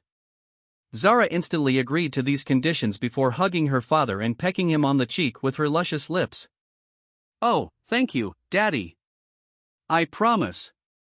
Yasmin looked over at her husband and rolled her eyes, knowing that she would be the one tasked with instructing their daughter on how to perform the traditional Arabic dance. However, she did not mind such a thing, as it allowed her to become closer with her daughter. Thus, she said nothing about it. As for Ghazi, he was not interested in the performers. Instead, he was happily chatting with his new wife, who was fulfilling her responsibilities as a proper Muslim woman. He was having such a splendid time that hours passed in the blink of an eye, and before he knew it, the time had come for the reception to end. This caused the young Sultan to send his guests back to their rooms. He then returned to his own quarters with his new wife, where the two of them consummated their marriage. The day after Ghazi's wedding, Berenger and the majority of his family flew back to the Reich. The only members who did not go were Ghazi and Alexandros, who were preparing to return to their respective realms. With the annexation of Morocco and Tlemcen, the Iberian Empire took its first real step toward becoming a true empire. They now had a solid hold over the western half of North Africa, and though much needed to be done to rebuild Tlemcen into a proper Iberian province, Ghazi now held a sizable empire of his own. One major concern Ghazi faced as a result of his recent annexations was that the Muslim minority in the Iberian Empire had practically overnight become the majority, and this would only increase with each further conquest of an Arab state. However, these were not Berenger's concerns, and he returned to Germany in a relatively good mood. While Berenger continued to oversee the development of the Reich as its Kaiser and maintained an interest in his family, his adult children were beginning to venture out and contribute to society. Zara had long since graduated from university with a PhD in astrophysics and astronautical engineering. Though she was younger than a college freshman, she was brilliant beyond her years. When not lounging around the palace, she was at the headquarters of the German space program, working on designing rockets that carried satellites into space, as well as other major projects that required her expertise. Once a week, Zara would visit the Grand Kufstein arena to watch a fight, whether it was boxing, kickboxing, submission grappling, or Kampf. She never failed to be entertained. As the Kaiser's daughter, she naturally made use of the VIP tickets reserved for her family. Today, however, was a night Zara had been waiting for a long time. Without her brother Ghazi taking responsibility for her mischievous actions, she wouldn't have been able to attend. Tonight, the kickboxing middleweight world title was on the line, and it was a fight between two undefeated kickboxers. Currently, the announcer was speaking into the microphone, introducing the first fighter to the audience and those watching on television, whether at home or in a bar. In the red corner, standing at 187 centimeters and weighing in at 83 kilograms, is the reigning champion. Fighting out of Marienburg, Prussia, is Rainer the Predator Kuhn. Rainer was a relatively tall man with a muscular frame. He had a scar over his face that looked like he had lost a fight with a bear, and he was not particularly good-looking. The crowd roared with excitement when the man was introduced. A moment later, the announcer began to introduce the reigning champion's opponent. In the blue corner, standing at 193 centimeters and weighing in at 83 kilograms, is the challenger. Fighting out of Kufstein, Austria, by way of New Wien, Lindenheim, is Brandt the Ripper Zentner. Unlike his opponent, Brandt was a grizzled and rough man, but he was exceptionally handsome.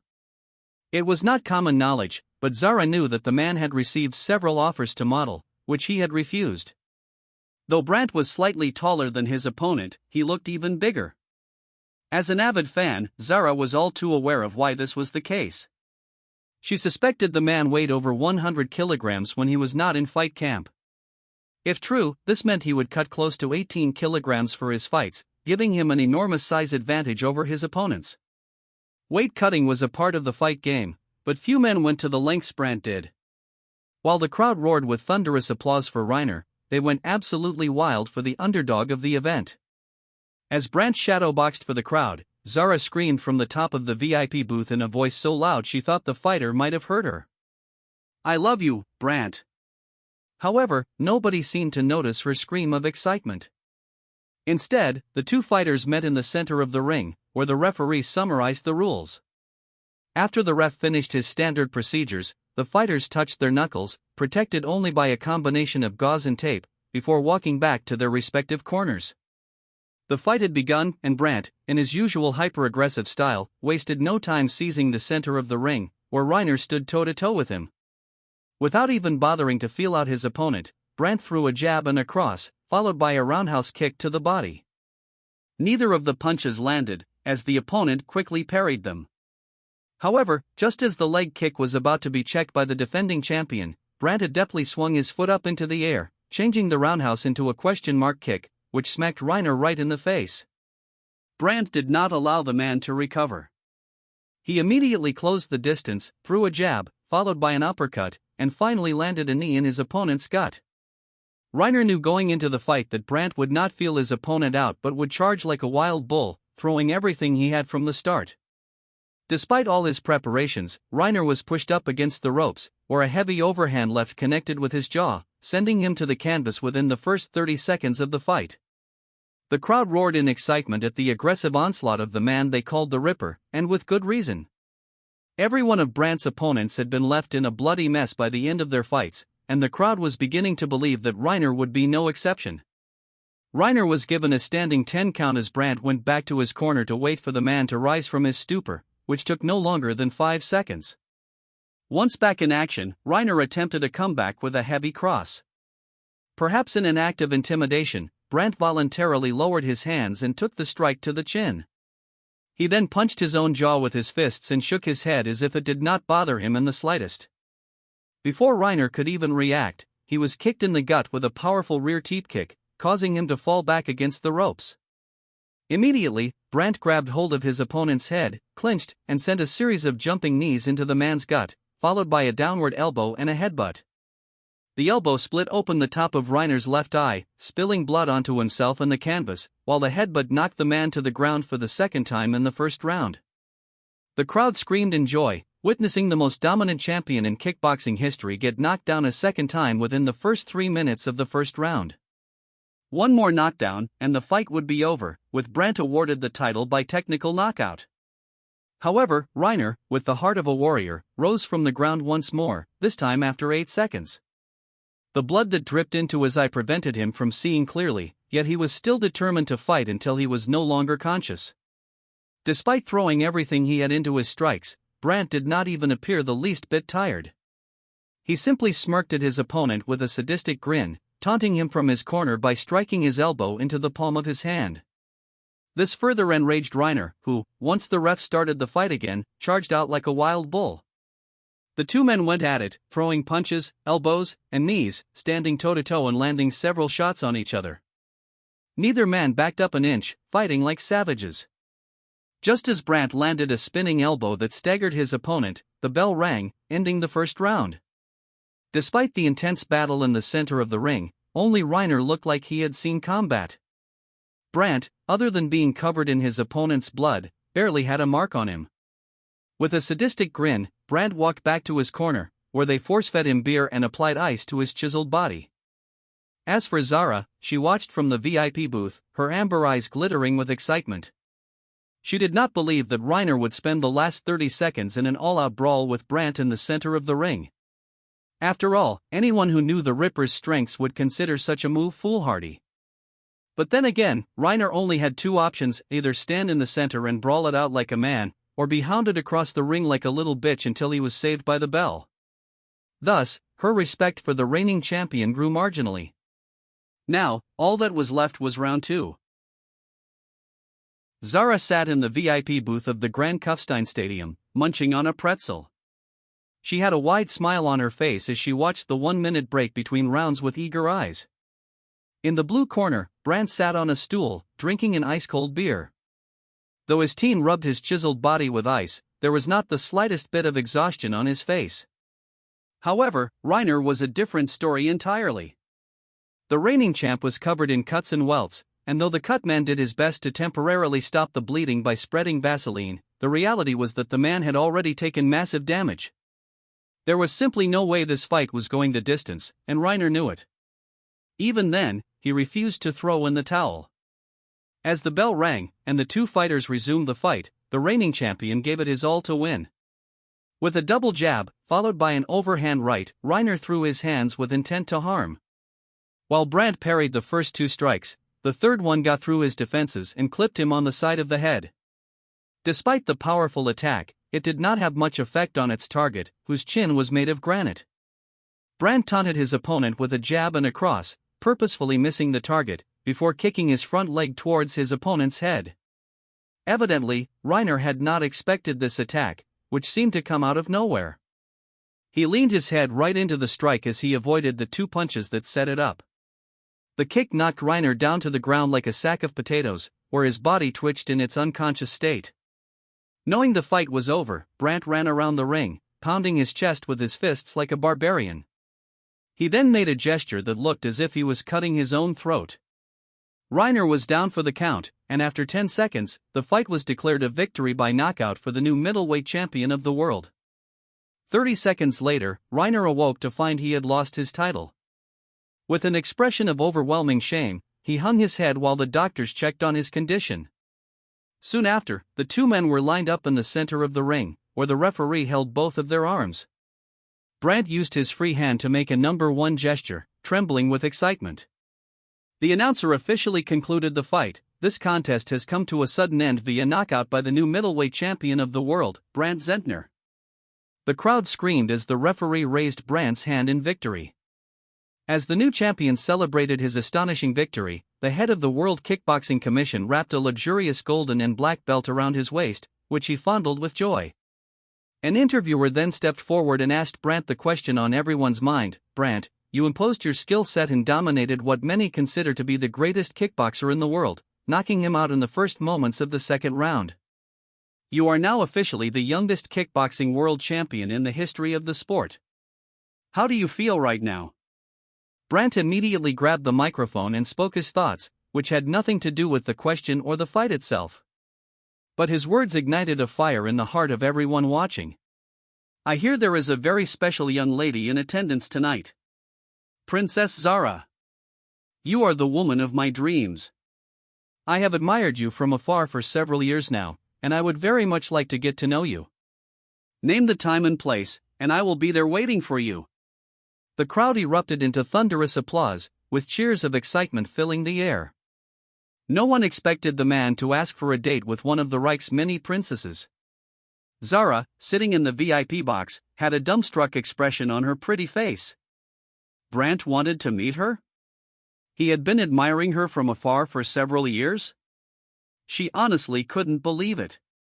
More than anything, the girl wanted to rush down to the ring and publicly accept the man's confession. However, she knew that would not bode well for her reputation, so she decided to remain seated, smiling more brightly than ever before. Meanwhile, back in the palace, Berenger was watching the fight in his personal bar. He was so stunned by the fighter's sudden confession of love that he had dropped his glass, shattering it on the floor. Out of every man who had tried to win his daughter's heart, a low-class kickboxer from the colonies was, without a doubt, the least desirable match of them all. Zara deserved a prince of the highest caliber, not some young twerp who was still wet behind the ears. Berenger did not realize it, but he was fuming with anger. The frightening expression on his face had even startled the bartender, who served him another drink before commenting on Berenger's behavior. No offense, boss, but in case you haven't realized it yet, your precious daughter is already a woman. I don't mean to sound presumptuous, but I could write a book on the things I've seen go on around here. However, I doubt you see your own daughter in such a way. Zara is already an adult, and yet you have failed to provide a spouse for her. Most girls her age, especially those among the nobility, are already married. Yet, all of your daughters are still single. I think you should stop treating your girls like children and find suitable partners for them. At the very least, Zara would never forgive you if you prevented her from meeting this guy. She has a crush on him. I've heard more than a few lectures about the legendary Brant Zentner from her. So, you should invite the man to the palace and have a personal meeting with him to judge his character before you let your daughter meet him. Berengar gazed coldly at the bartender who had served him and his family for many years. He had never inquired about her personal life throughout the years he had known her. Thus, he was quite surprised to hear such words and quickly asked a question that had just popped into his mind. "Are you married?" The woman wore a proud smirk as she showed off her ring to Berengar. It was by no means exceptional, but she was indeed quite proud that it was hers. The woman then said something that surprised her boss. "Indeed, for nearly 5 years now. Actually, my husband hates that I continue to work in the palace as your family's personal bartender, but the pay is great, and unlike anywhere else in the city, I don't have to worry about being sexually harassed here. Well, unless you count Linda's drunken advances." Berengar felt slightly ashamed when he heard that his wife had been flirting with their family's bartender. But he did not say a word. Instead, he looked at the woman with a smile before making a decision he felt he would probably regret. "Very well, I will invite this new champion to the palace, but if he wants to marry my daughter, he will have to prove himself worthy." The bartender could already tell that Berengar was going to make this poor man's life a living hell. But she didn't blame him. For a commoner from the colonies to dream of marrying a princess of the Reich, he would need to be more than just a wealthy man and a prizefighter to accomplish this.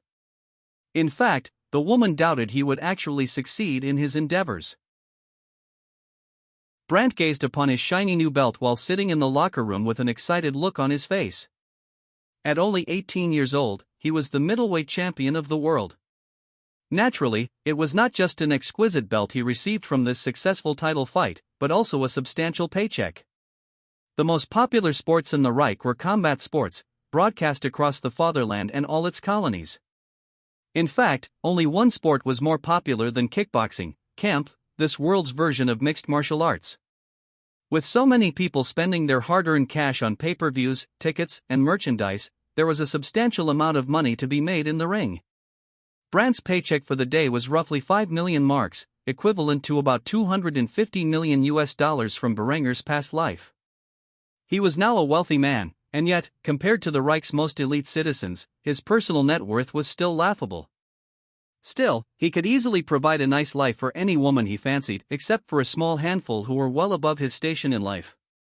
From the moment Brant first laid eyes on Zara 4 years ago when he moved to the fatherland for work, he could not help but fall for her.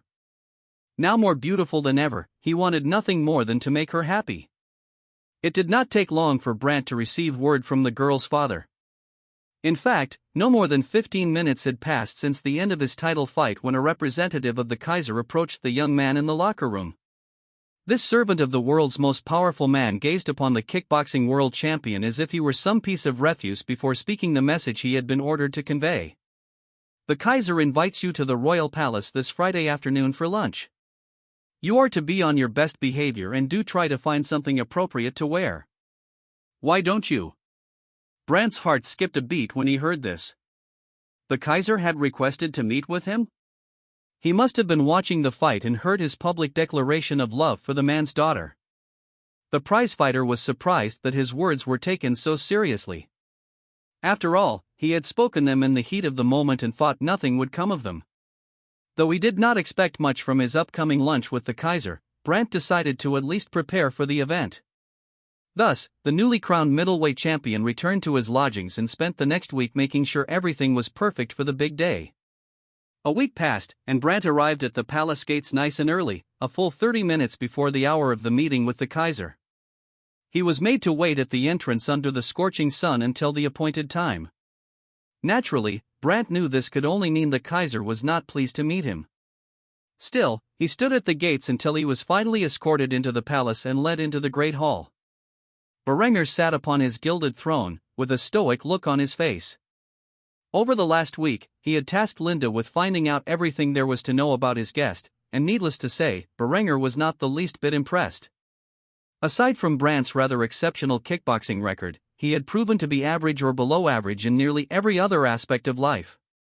Still, Zara had a crush on this man and would never forgive her father if he forbade her from meeting with him.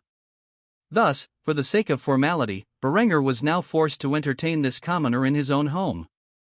Brandt knelt before the Kaiser, as he should, and did not say a word, waiting for the man to speak.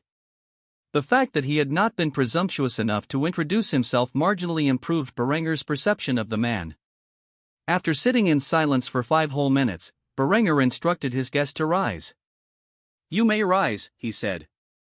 Brandt did as he was instructed and still did not say a word until Berenger got up from his seat and walked toward the dining hall. "Come, lunch should be ready by now, and we have much to discuss." With that, the two men exited the dining hall, which was entirely vacant aside from themselves.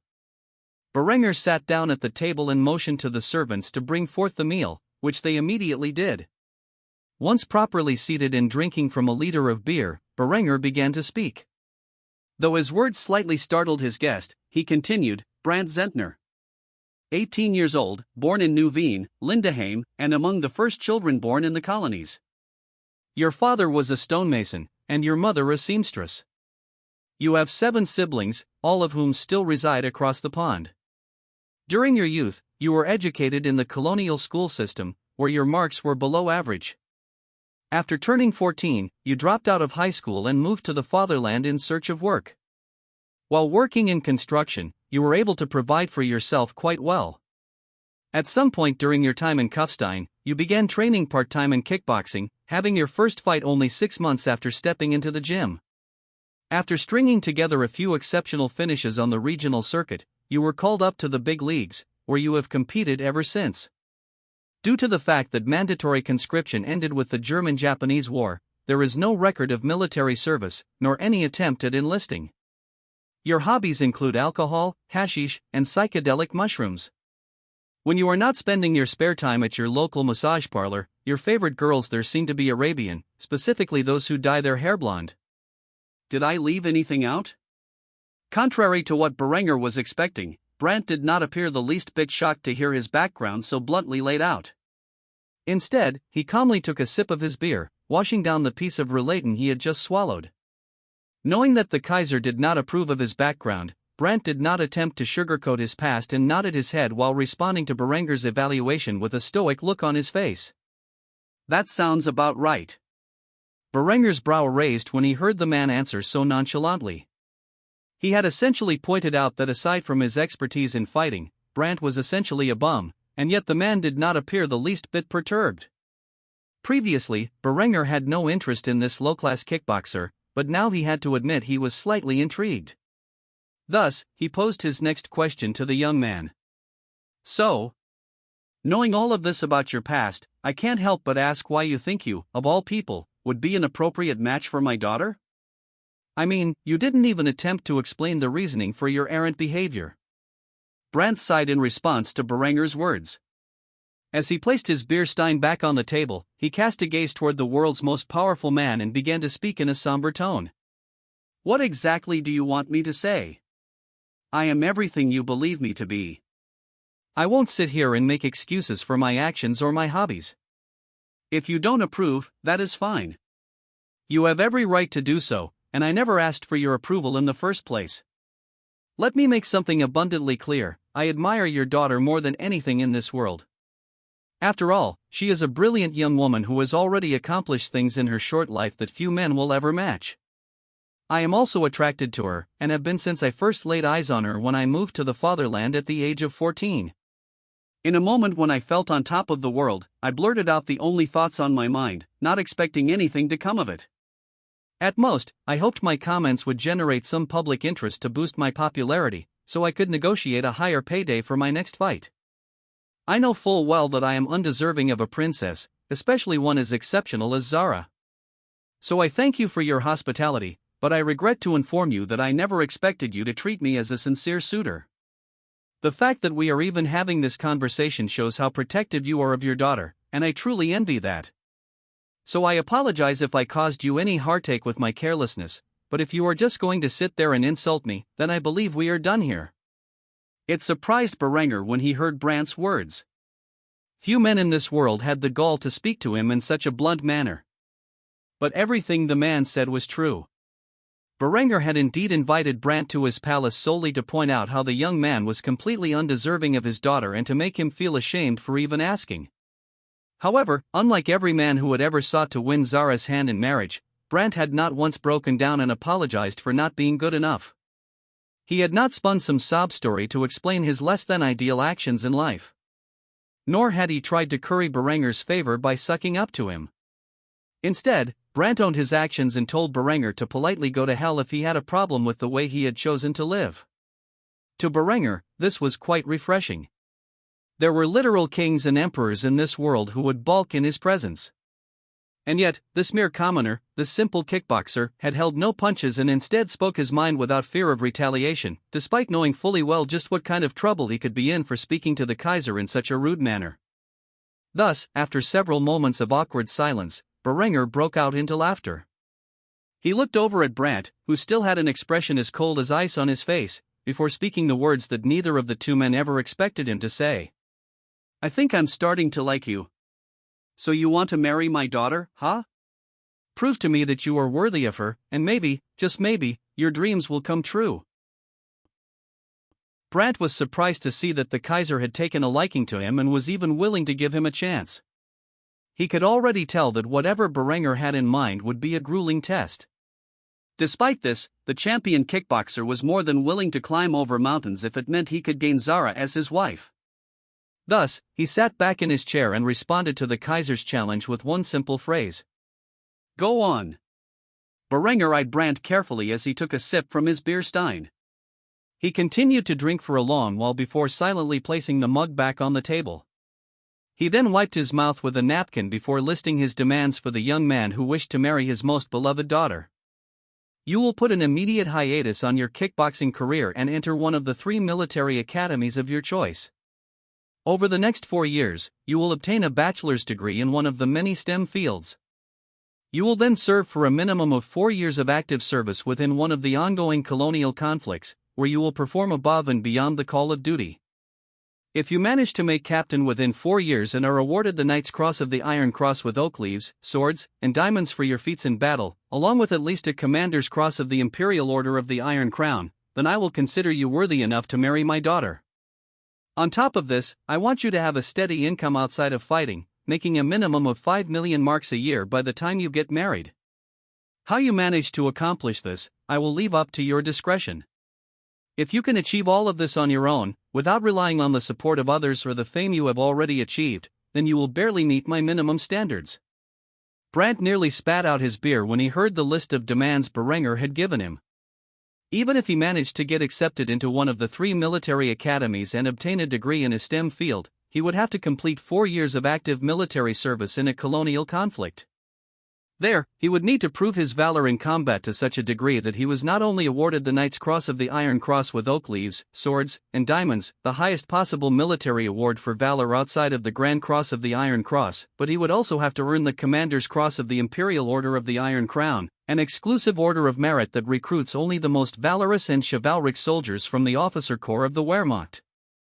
This essentially meant he would have to earn the noble title of Baron through exceptional military service, a feat almost unobtainable on modern battlefields, given the low intensity of colonial conflicts. To top it all off, Brandt would need to make 5 million marks a year in a job outside of fighting, which he had only 8 to 10 years to accomplish. This was an absurd amount of money, equivalent to $250 million from Berenger's past life. The only way Brandt figured he could achieve this was by starting his own company and generating enough profit to earn well over 100 million marks each year. The requirements Berenger had set were enough to convince 99.9% of potential suitors to give up on pursuing Zara. After all, if they failed to accomplish just one of these tasks, they could kiss years of hard work goodbye. However, Brandt was not so easily deterred from his goals. Even if the odds were stacked against him, if there was still a chance he might marry Zara, he was willing to take it. Thus, in an act that surprised Berenger, Brandt reached his hand out across the table with a confident smirk on his face before accepting the Kaiser's demands. What is a decade of my life? Even if I somehow manage to mess this up, at the very least, I will have some interesting stories to tell once it is all over. Alright, I will take on your wager, and when I accomplish your list of impossible feats, I expect you to honor our agreement. Shall we shake on it? Berenger was completely surprised that Brandt had agreed to fulfill his list of what were indeed impossible feats. Thus, he smiled when he saw that this man was unwilling to give up, even in the face of impossible odds. He then grabbed the young man's hand and shook it, entering into a verbal contract with Brandt. I look forward to seeing your progress. Brandt no longer felt on edge and began to dig into his food with gusto. In between bites, he said something that further shocked Berenger. I'll apply to the War College in Vienna once I get home. In the meantime, am I permitted to speak with Zara? Berenger mulled it over in his head for several seconds before nodding. He then hollered out in a loud voice to the other room, where Zara was not so secretly listening to the conversation. Well, aren't you going to show yourself? Zara stumbled into the room with a flustered expression on her pretty face. She gazed upon the champion kickboxer who had just agreed to sign away a decade of his life on a gamble that he might be able to satisfy all of her father's demands. Needless to say, the man's tenacity had moved her heart. She sat down next to her father, while staring awkwardly at Brandt, who continued to eat his fill of the palace's fine cuisine. Eventually, he spoke up, but he too was flustered. It had been many years since he had seen the Arabic beauty in person, and he was stunned beyond words when he finally saw just how beautiful she had become. Hello, Zara. Allow me to introduce myself. I am. However, before the man could finish his sentence, Zara interrupted him and accidentally blurted her thoughts out loud. I know who you are. You're Brandt Zentner, the kickboxing middleweight champion of the world. I'm a huge fan. Upon seeing that he was no longer needed, Berenger decided to get up from his seat and depart from the room, but not before leaving behind a warning to his guest. Well, I will let the two of you get acquainted. After all, it will be a very long time before either of you will speak again. However, I warn you, my Liebgard will keep an awful close eye on you, and if you even think of touching my daughter, they have orders to shoot you on the spot. So do behave yourself. Berenger did not even wait for a response and left the room, allowing the two young lovebirds to become familiar with one another. As for the Kaiser himself, he immediately went to the palace's bar to have a stiff drink. Fall Brandt fulfilled his promise and applied to the War College of Vienna immediately after returning home. Though he was a high school dropout, he was given the opportunity to pass a series of tests to enter the university. After all, Germany was a nation built on merit, and if one could prove they were intelligent enough to enter the War College, they were free to do so. After acing the tests put before him, Brandt began the life of a cadet. Any and all prestige he once had was gone, as he became just another cog in the German war machine. This would last for another 8 years of his life. During his time at the War College, he would not speak with Zara again, nor see her pretty face. Thus, began a decade-long quest to earn the girl's hand in marriage. As for Berenger, he was immediately interested in the subject Brandt had chosen to pursue as his primary field of study. Brandt was majoring in biochemistry and had almost immediately begun to use the vast wealth he had accumulated during his years as a professional kickboxer to invest in a brewing company. Whether or not it would achieve the desired results in the next 10 years was yet to be seen. And that was the end of Brandt's story for now. Berenger returned his attention to managing the realm and expanding his empire's power. Before he knew it, nearly 6 months had come and gone. And just like that, his son Christopher and his young fiancée were both now of marriageable age. As a result, Berenger and his family immediately set off north of the Reich's borders, where they found themselves in the city of Copenhagen to attend Christopher and Astrid's wedding. Not only was today the day that the beautiful young Nordic sweetheart married into Berenger's family, but it was also the day his son assumed the position of the new king of the Kalmar Union, an agreement brokered between Berenger and Alvar years ago, after the betrothal between Hans and the Nordic princess ended bitterly. When Berenger stepped into the Kalmar king's palace, he was immediately reminded of memories from what now seemed like the distant past. Nearly 20 years ago, he first entered this building to ensure that the Kalmar Union would not interfere with his plans to unite Germany into a single nation. He had seldom visited these lands since, except for a few occasions, such as his visit to Copenhagen after encountering the Norn sisters in Jutland. While Berenger had aged gracefully and maintained a large, overbearing presence, Alvar had aged poorly. His health was in full decline, and Berenger could now say with certainty that the man was morbidly obese, suffering from a particularly nasty bout of gout. The last time Berenger had spoken with his Nordic counterpart, they had parted on poor terms. After all, Hans had taken his daughter's virginity and then abandoned her. By now, the poor girl was probably married off to some minor Nordic nobleman to secure her father's position, which was evident by her absence at the wedding. However, today the two men would have to put the past behind them and move forward. Berenger forced a smile on his handsome face as he reached out his hand to shake Alvar's and offered a compliment. "King Alvar. It has been a while. I am glad to see that you are in good health." Berenger was about to say good health, but he couldn't bring himself to make such a blatant lie. Alvar, however, immediately broke into laughter when he heard Berenger suddenly fall silent. "Go ahead and say it. I'm a jolly old fat fuck, aren't I? I just couldn't help myself. The food we import from your country is just too delicious. Hopefully, your son will have more restraint than me. Because it would be a pity if my granddaughter had to deal with a spouse like me." A slight smile appeared on Berenger's face as he realized that Alvar had moved past their former grievances and embraced his current situation. Berenger then joined in on the conversation. "Indeed, we do make a lot of tasty treats. However, I tend to avoid the less healthy options. If I didn't maintain my current physique, I'm afraid my wives would begin to riot." Alvar chuckled in response and walked alongside Berenger, his cane supporting his massive weight. The two monarchs couldn't have been more different. As they strolled down the hallway of the Nordic king's palace, Alvar whispered to Berenger in a voice so low that only the two of them could hear. "At first, I was angry with you, demanding that your son replace me the day he marries my granddaughter. But I realize now that if the Kalmar Union wishes to stay united, it will need a member of the von Kufstein dynasty to sit upon its throne. The other kings in the north are already scrambling for a chance to split apart, and if we do that, it is only a matter of time before Scandinavia falls into obscurity. Thus, I will do as you once commanded and pass my crown on to your son just after he marries my granddaughter." Berenger nodded his head as he looked over to the other end of the hall, where the other Scandinavian royal houses had gathered to witness the occasion. He leaned in closer to Alvar to ensure that only the two of them heard his words, then said something rather shocking. "For your information, my Liebgard are rather skilled at handling discreet matters. You only need to say the word, and your political rivals will not make it back to their homes alive.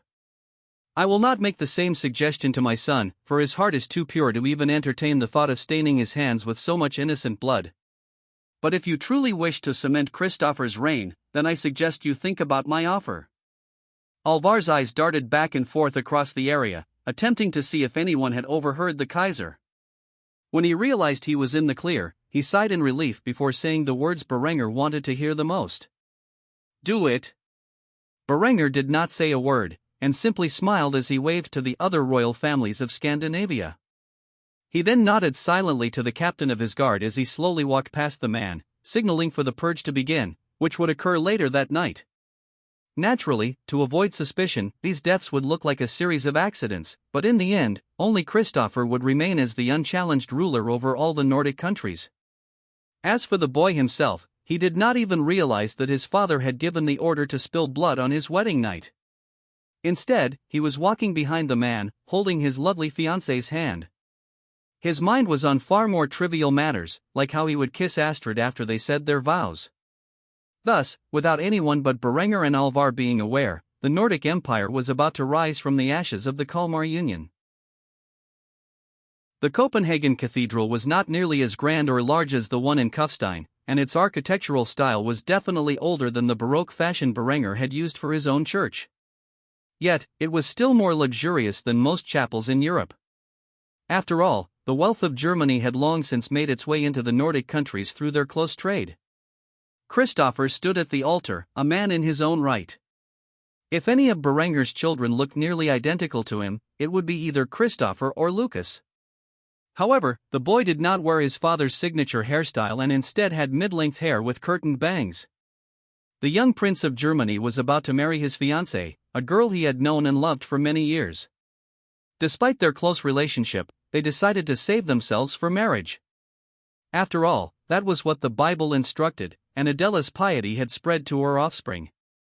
As the golden-haired lad stood silently next to the priest, the music began to play, and the bride walked through the halls of the cathedral with a wide smile on her face, though it could not be seen due to the white veil concealing her ethereal beauty. Eventually, Astrid made her way to the altar as her father walked her down the aisle. She then took off the veil and revealed her gorgeous face to her soon-to-be husband. Christopher silently nodded in approval with a gentle look in his sapphire eyes, while the priest guided the couple through the typical wedding ceremony. In the end, they both said the words "I do" before kissing one another in front of their families. The crowd gathered for this occasion broke out into applause, none more enthusiastically than Adela, who had a wide smile on her pretty face. She wiped a tear from her pure blue eyes as she watched her son finally marry the young woman he loved.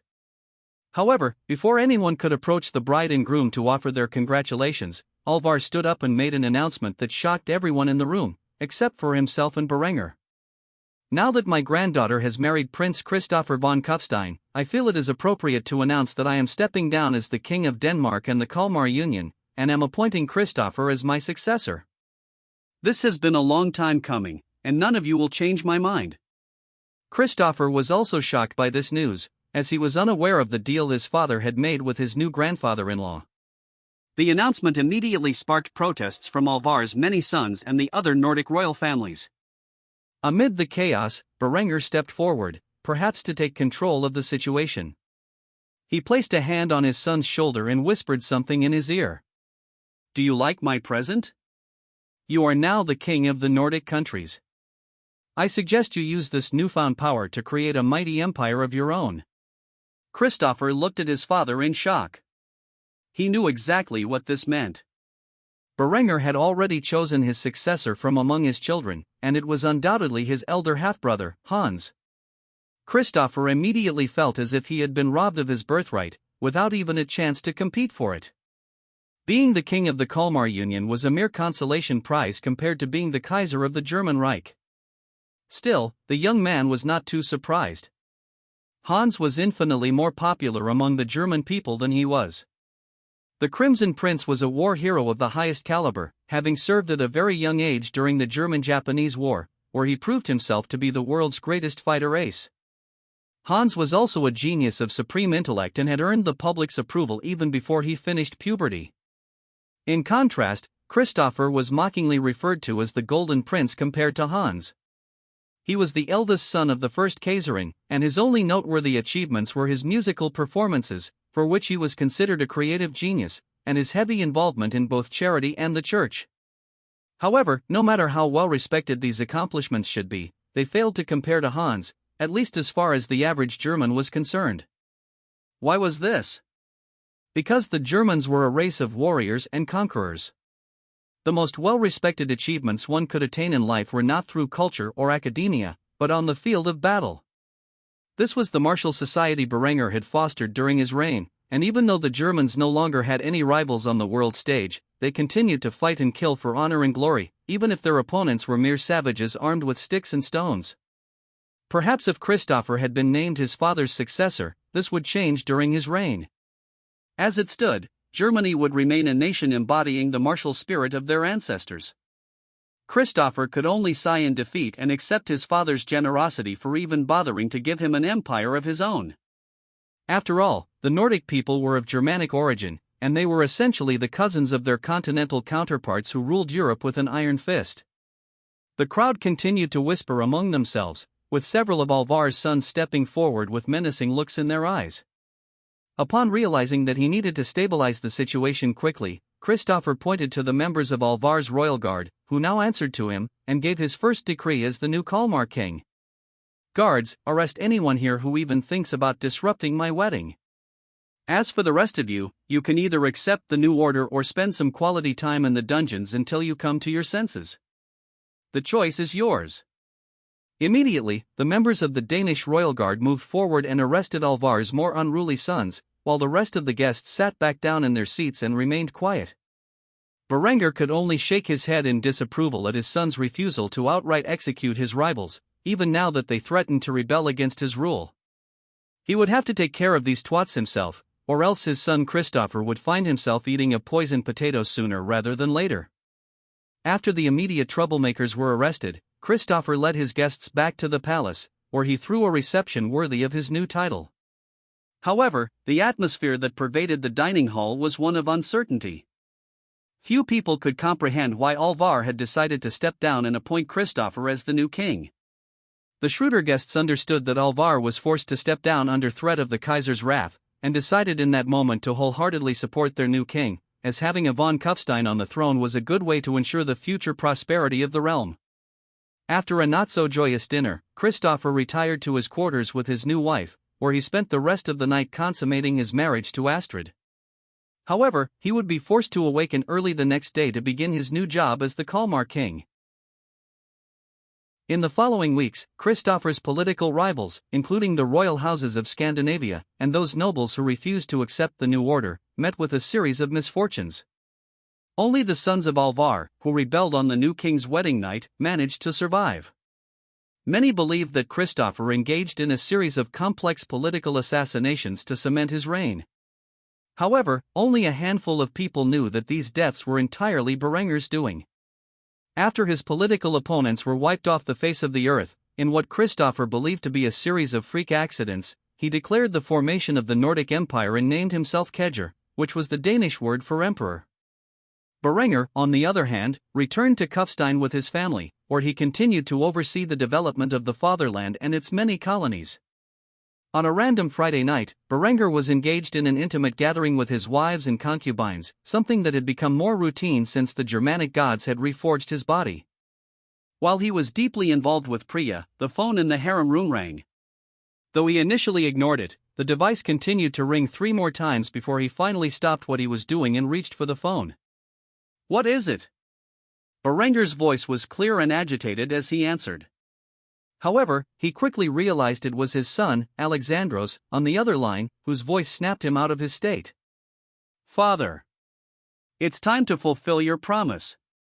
Berengar looked around the room to see his other 10 women engaged in intimate activities with one another. He sighed heavily, realizing that he could not have this conversation while in the midst of an orgy. He quickly withdrew from Priya, who looked dismayed, before responding to his son's statement. "Give me 5 minutes. We need to have this conversation in private." After saying this, Berengar got off the bed, wrapped his naked body in a silk robe, and walked towards the door. On his way out, he saw Linda with an excited expression on her face as she used a strap-on with Yasmin, who had a look of pure enjoyment. Seeing how close his 2 partners were to climaxing, Berengar slapped Yasmin's behind on the way out, which caused both women to climax. Once out of the room, Berengar descended the stairs and entered his office. After closing the door, he sat down at his desk, reached into a drawer, and pulled out a blunt and a lighter, which he immediately lit and began to smoke. While the phone was ringing, he poured himself a glass of whiskey. Eventually, the call connected, and Berengar spoke in an agitated tone. "You just had to call on a Friday night, didn't you? Do you have any idea what you just interrupted?" Alexandros scoffed in response to his father's irritated voice. "Let me guess, you were having a party with all of your women?" The only sound Alexandros could hear was his father sipping whiskey. Luckily for him, his father quickly changed the subject. "You will have your air support. The first supercarriers are completed, and I already have one patrolling the Mediterranean as we speak. They should currently be near the Kaiser's Pass. After this call is over, I will give them the order to enter the Persian Gulf and provide air support for your conquest of the Timurid Empire and the Jalayirrid Sultanate. By the way, boy, in exchange for air support, I want exclusive drilling rights to the Arabian Peninsula for the next 250 years. Also, it would be best if you gave Mecca and Medina to your brother Ghazi. If you, an Orthodox Christian, take over the Muslim holy places, there will be hell to pay. And trust me, neither of us wants to deal with that." Alexandros was immediately stunned by his father's demands. Exclusive drilling rights to the Arabian Peninsula. As far as he was concerned, that region was a desert wasteland with nothing of value. He quickly determined that there was something valuable hidden in the area and chastised his father for his selfishness. "Father, there is a critical resource hidden in the Arabian Peninsula, isn't there? And your reason for these exclusive drilling rights is to hoard it for yourself? Can you honestly leave nothing for your sons?" Berenger took another drag from his blunt and a sip from his whiskey before responding to his son's question with a stern tone. "Let me be frank with you, boy, half of the world's oil reserves are in the Arabian Peninsula. Now you can either give me exclusive drilling rights, so that I can extract the majority of that oil for myself, or I can take the region by force and occupy it with the Wehrmacht. The choice is yours." This news shocked Alexandros to his core. Half of the world's oil supply was in the Arabian Peninsula?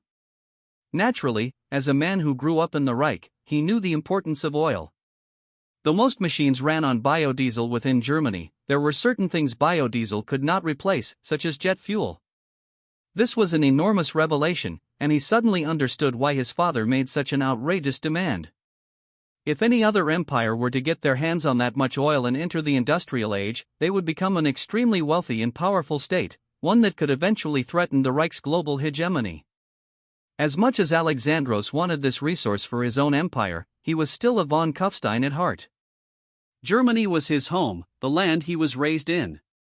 It did not matter that he currently lived in Constantinople as the Byzantine emperor, he had a duty to the fatherland and ensuring his family reigned supreme.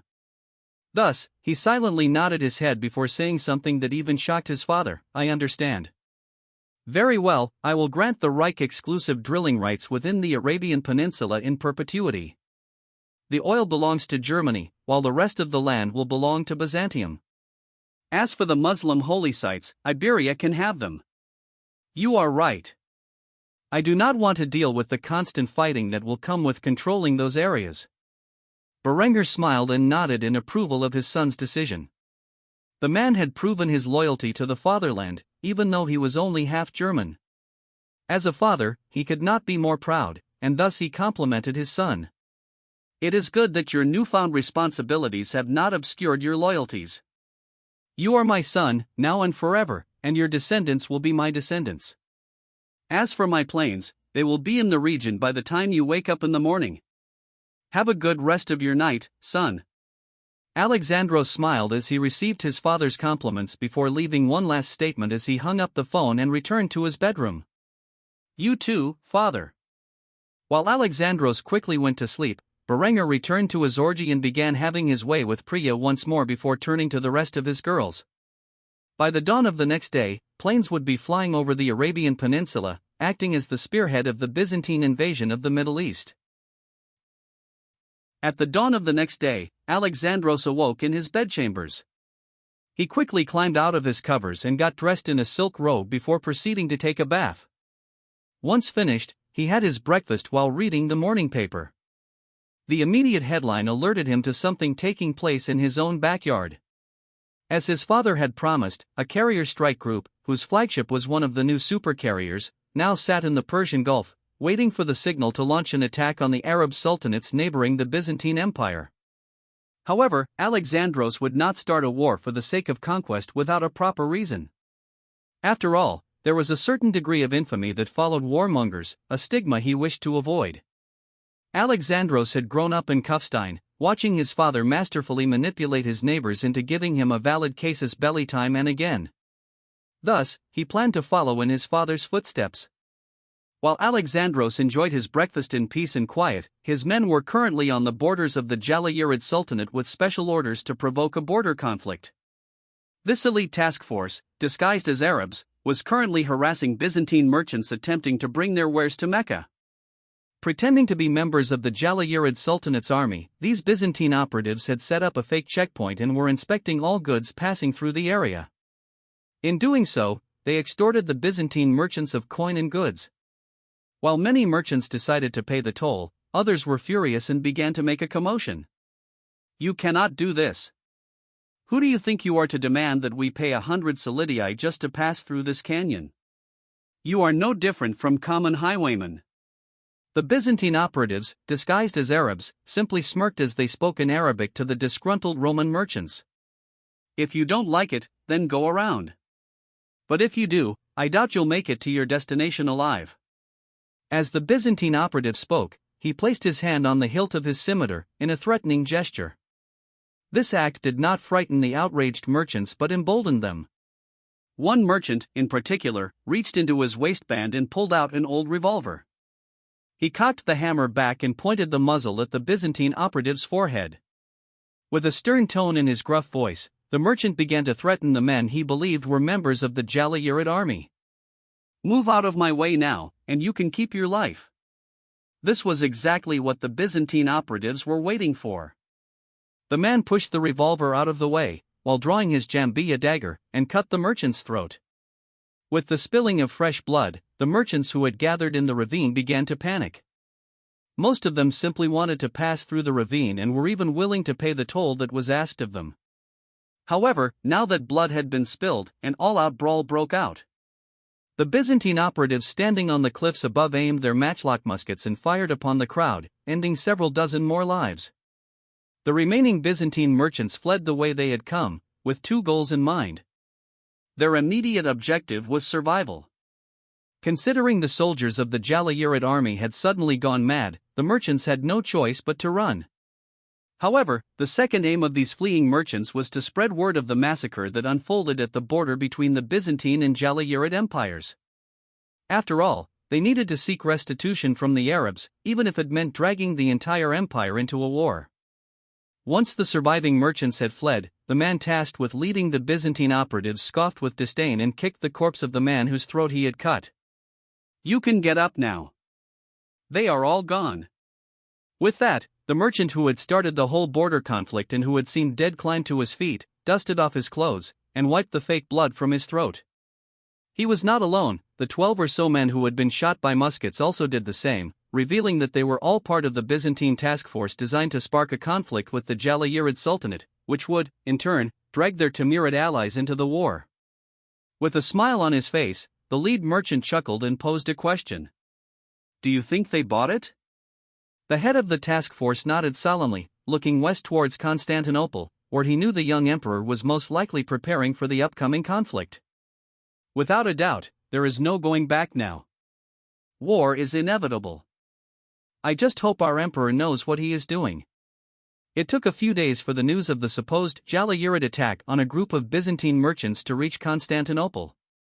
When it did, rumors of an impending war between the Jalayirid Sultanate and the Byzantine Empire flooded the streets of the Eastern Roman capital. Unsurprisingly, the Byzantine people were outraged at their Arab neighbors and demanded blood for the blood of their own that had been spilled in the sands of the Arabian Peninsula. Naturally, Alexandros took advantage of this incident and publicly sent an ultimatum to his Arab neighbors, specifically the Jalayirid Sultan. The list of demands included the immediate execution of the Jalayirid soldiers involved in the incident, reparations for the unprovoked attack, restitution for the families of the slain, and a public apology from the Sultan himself. If the ultimatum had only included these few demands, it was entirely possible that the Jalayirid Sultan would have agreed, even if they were somewhat excessive. However, the last demand that Alexandros made was simply unacceptable, leading to an immediate refusal. This demand was that the Jalayirid Sultanate submit to vassalization, which would effectively end their sovereignty as a state and make them a subject of the Byzantine Empire. The Jalayirid Sultan would never accept such a stringent demand. After receiving the response, Alexandros smiled sadistically and arranged a public announcement to the people of Byzantium. Gathered outside the royal palace in Constantinople, Alexandros stood alone at a podium wired with microphones provided by the German media, his voice echoing across the capital.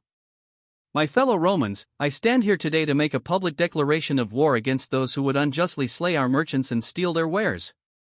The Jalayirid Sultan, in an act of provocation, has spat upon the terms I presented to cease hostilities between our two realms, and in doing so, he has spat upon the lives of the slain. These were innocent men who were killed by his soldiers for refusing to be extorted. It is clear that the corruption of our neighbors has become a problem that is seeping into our own lives. I refuse to tolerate this, and as such, I am officially declaring war on the Jalayirid Sultanate and all of their allies. For your crimes against the Roman people, we will invade and annex your lands. This ensures that a situation like this never again befalls the good and honest people of Byzantium. Glory to Constantinople! The crowd of civilians who had gathered to hear the emperor's speech broke out into cheers and began to chant the last words Alexandros had spoken: Glory to Constantinople! Glory to Constantinople! Glory to Constantinople! With this, the drums of war began to beat, and the Byzantine army, already mobilized and waiting for an excuse to invade their neighbors, would immediately depart and march into the Arabian Peninsula to annex the Jalayirid Sultanate. The Kriegsmarine and its Luftwaffe attachment watched the Byzantine emperor's broadcast with excited expressions. They would finally be able to test their latest weapons against an adversary. It was a pity that the Arabs were so primitive that they did not even have trains. Regardless, the damage a single carrier wing could inflict was no small matter.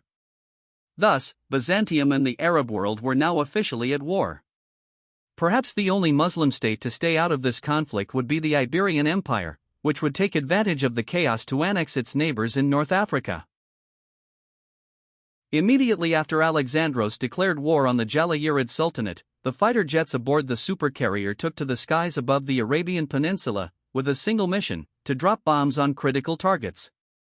Meanwhile, the Byzantine army crossed the border and prepared for a land battle. The Luftwaffe was flying at breakneck speeds, homing in on the capital of the Jalayirid Sultanate, where the majority of their civil and military leadership was concentrated.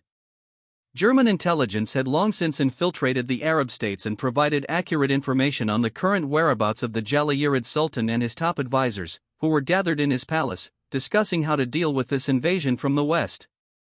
At the moment, the Jalayirid Sultan was in a heated debate with his top generals, each of whom had a different idea on how to handle their enemies. I want a messenger sent to Ceylon. I need the support of the Timurid Empire if I am to have any chance of winning this war. For years, he has been investing in firearms and cannons. If anyone has the ability to contend with these Byzantine rats, it is him. Invoke our alliance and call for the aid of the Timurid army. While the Jalayirid Sultan was convinced that the only path to victory lay with the support of their allies, several of his generals quickly voiced their disagreements. As long as the Germans do not get involved, we still have a chance of defeating the enemy. We should muster our musketeers and send them to the borders to deal with these damned invaders. Sure, send forth for aid from our allies, but do not act as if all is lost without their support. Despite the general's words, the Jalayirid Sultan remained unconvinced. After all, his father had made the same mistake of underestimating his enemies many years ago, during the last attempt the Arab states had made to secure the Holy Land. Back then, their entire army, along with the previous sultan, was burned to ash by the Germans. To this day, nobody knew how the Germans had achieved this. Perhaps they had used a more potent version of the Byzantine Empire's Greek fire. Thus, the man was just about to argue against his general's point when a terrifying sound startled everyone within the building. The roar of supersonic jets filled the skies above Basra, giving the Jalayirid Sultan an intense feeling of impending doom. Just as he was about to speak, several 1,100 kilograms bombs fell on his palace, reducing it and everyone inside to dust.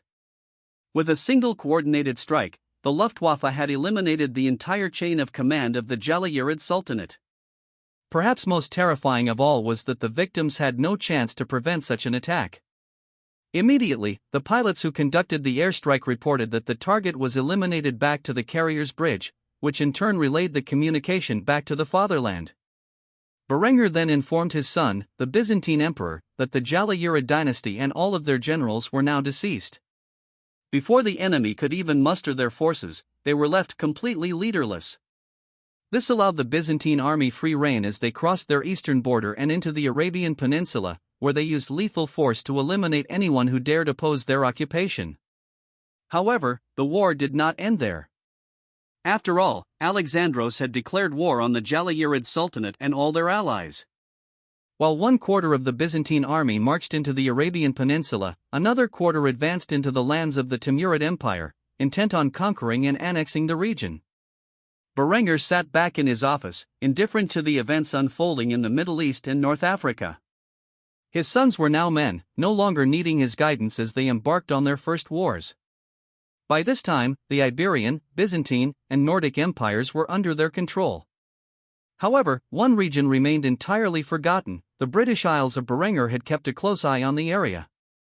Officially, England's current king was his son, Lucas. Yet, the boy had never set foot on the British Isles, despite being 14 years old. Instead, he had spent the last 14 years studying under his father to become the next king of England. Berenger had a soft spot for the children he had with Henrietta, and Lucas was the oldest of them. He looked almost exactly like his father did at his age, except for one major difference: he was neither weak nor frail. Instead, he was strong and healthy. The boy sat across from his father in the office, an anxious expression on his face. Berenger was reading a report about his son's latest academic achievements. While not a genius like Hans and Zara, Lucas was intelligent enough to be an effective leader. He had displayed significant leadership abilities during his time in the German Cadet Corps. After carefully examining the reports, Berenger smiled, looked his young son in the eye, and expressed his approval. "You have been doing quite well. Both your teachers and officers give you praise. I believe it is time for you and me to visit England. It has been a long time since the kingdom submitted to the Reich, and I think your people should get to know their new king. What do you say? Would you like to take a family vacation to England? Your mother will be able to join us." Though publicly Lucas was Adela's son, everyone in the family knew he was actually Henrietta's boy, including himself. He was quite proud of his parentage, despite the taboo nature of his mother's and father's relationship. Yet he was also wise enough to understand why his true mother could not be made public.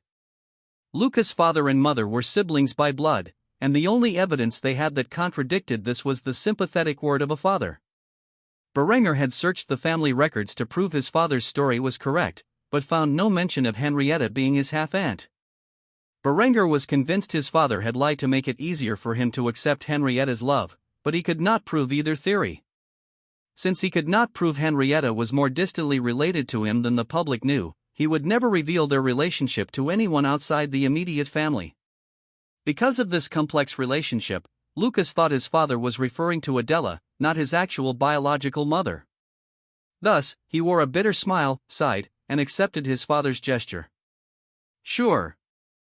I would enjoy a brief vacation in England with you and Adela." Berenger's brow raised slightly as he heard his son's words, then corrected the boy on his intentions. "When I mentioned your mother, I was referring to my beloved sister. It's been a while since we've gone anywhere as a family.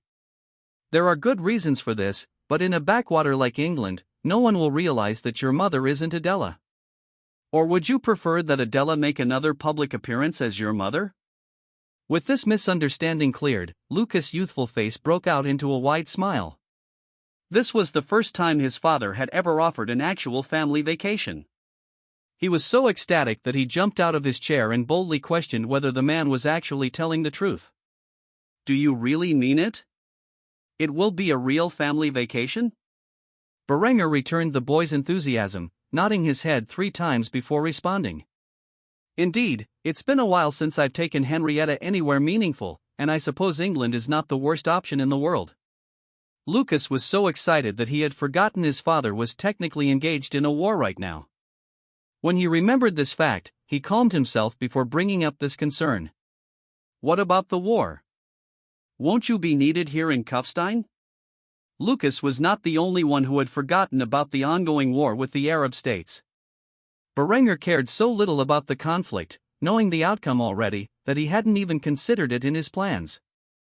Thus, he responded nonchalantly, dismissing the idea entirely. "War? Oh, you mean what's going on in Arabia?" "Not to worry, I am not needed for such a petty dispute. If something serious happens, my generals have ways of contacting me, but I can't imagine how your brother could possibly bungle such an easy victory. We will depart in 2 weeks for England and spend 3 months traveling around the kingdom so that your subjects can become acquainted with their new king. Now run along, Lucas. I have much to prepare for." Lucas couldn't stop smiling as he followed his father's orders and scampered off to tell his mother and siblings the good news. As for Berenger, he quickly returned to work, not giving a second thought to the ongoing conflict in the Middle East. Time flew by, and while the Byzantine army marched across the Middle East, annihilating every opposing force they encountered, Berenger took his sister, Henrietta, and their children to England for a brief family vacation. The journey to England was straightforward.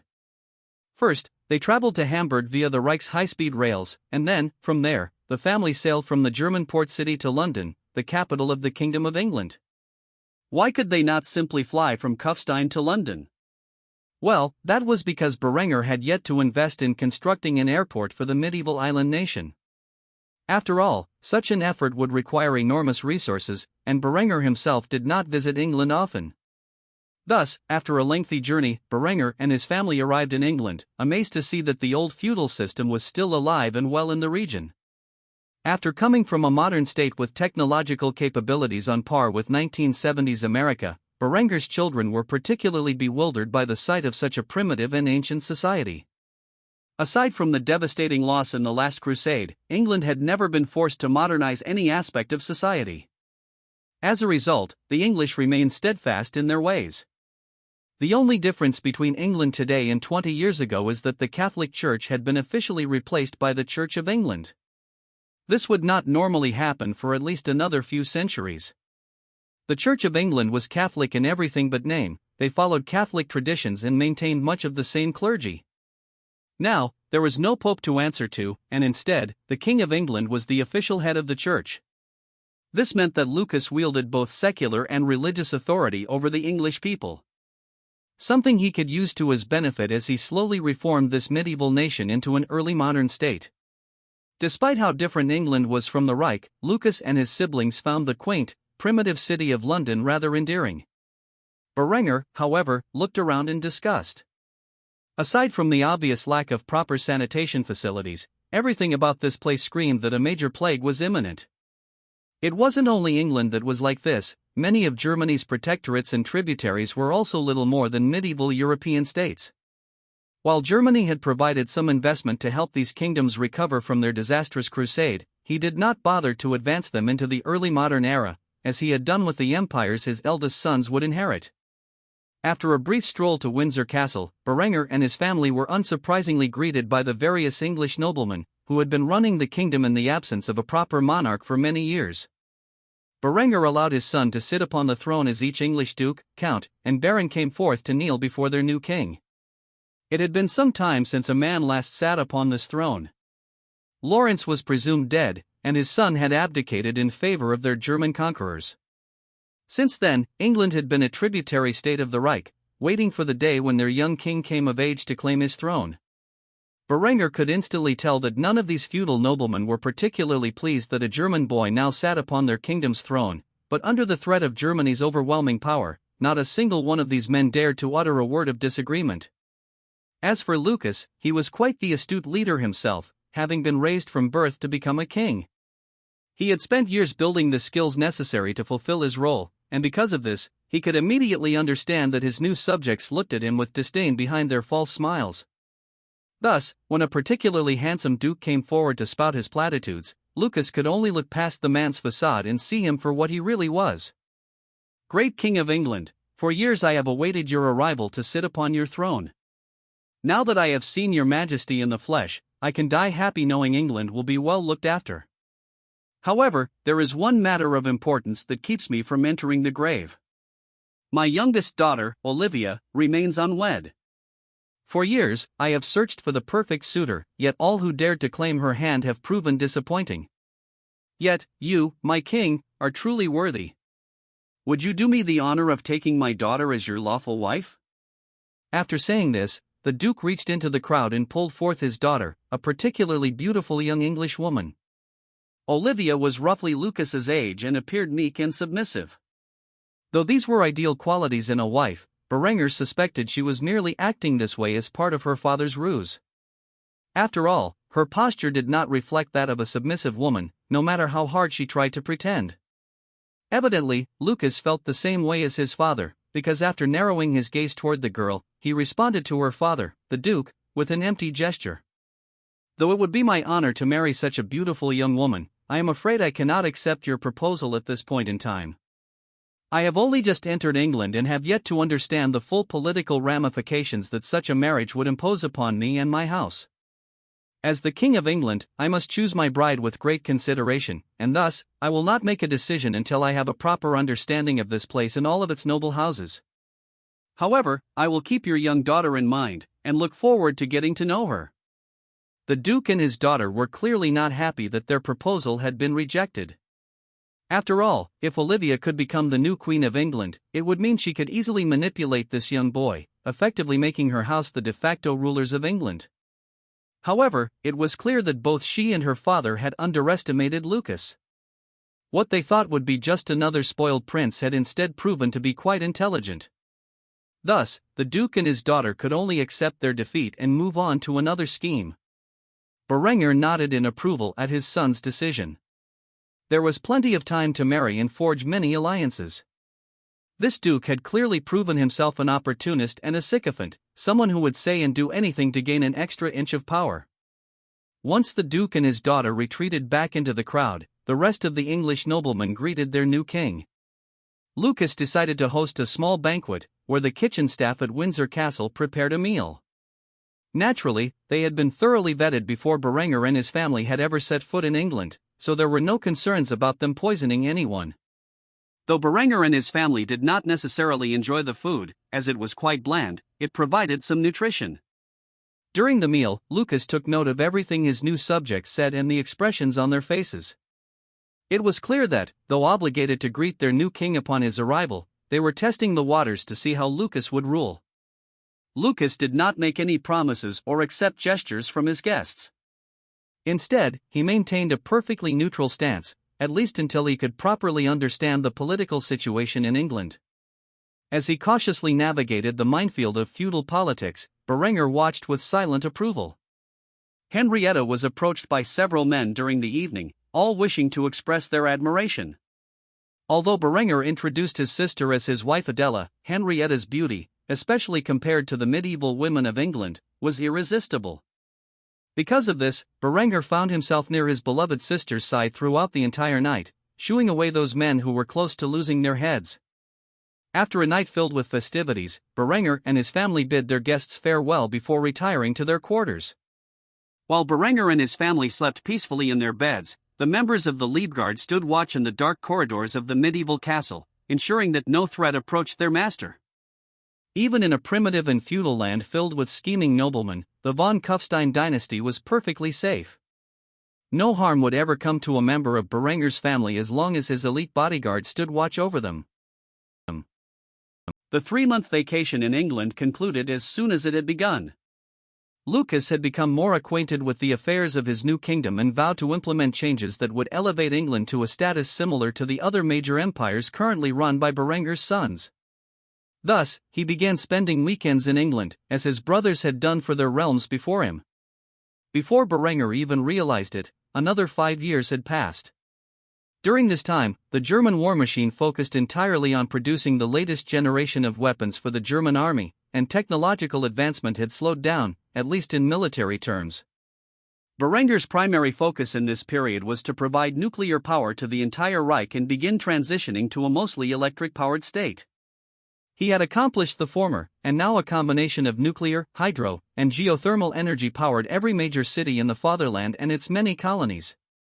All three had a monumental effect on countering any possible anthropogenic climate change scenarios. Aside from environmental concerns and sustainable energy, there was one other major development that had been underway for the past 5 years, the German space program. Zara had been instrumental in the rise of the German astronautical sector. Today was an important day for the Reich and for mankind itself. Standing in the command center were a host of important personnel, chief among them the Kaiser himself and the head of the German space program. Both were fawning over the young German princess who had accomplished the unthinkable. For years, Zara had harbored one particular dream, one she had been carefully working towards since she was a little girl. Today, if all went well, she would finally achieve that dream. Zara looked at the monitors, which displayed the massive rocket of her latest design. She had tested this monstrosity quite thoroughly and truly believed it would make her dreams come true. On one of the monitors, a screen displayed the crew compartment of the landing craft. Inside were 3 astronauts, one of whom was none other than Prince Hans von Kufstein. After hearing about a potential manned mission to the moon, he volunteered on the spot. His father may have been the first man to fly a plane in this world, but Hans would be the first man to enter space and now the first to step foot on the moon. Currently, the young man was checking the gauges of the spacecraft, ensuring everything was operating at optimal standards. If not, he would be forced to abort the launch. After confirming everything was in order, Hans spoke into his microphone, addressing Zara, who was watching the screen with intense focus. "You sure this thing won't blow us up?" "I don't mean to doubt your abilities, little sister, but I remember a few of your rockets blowing up in your face when we were kids."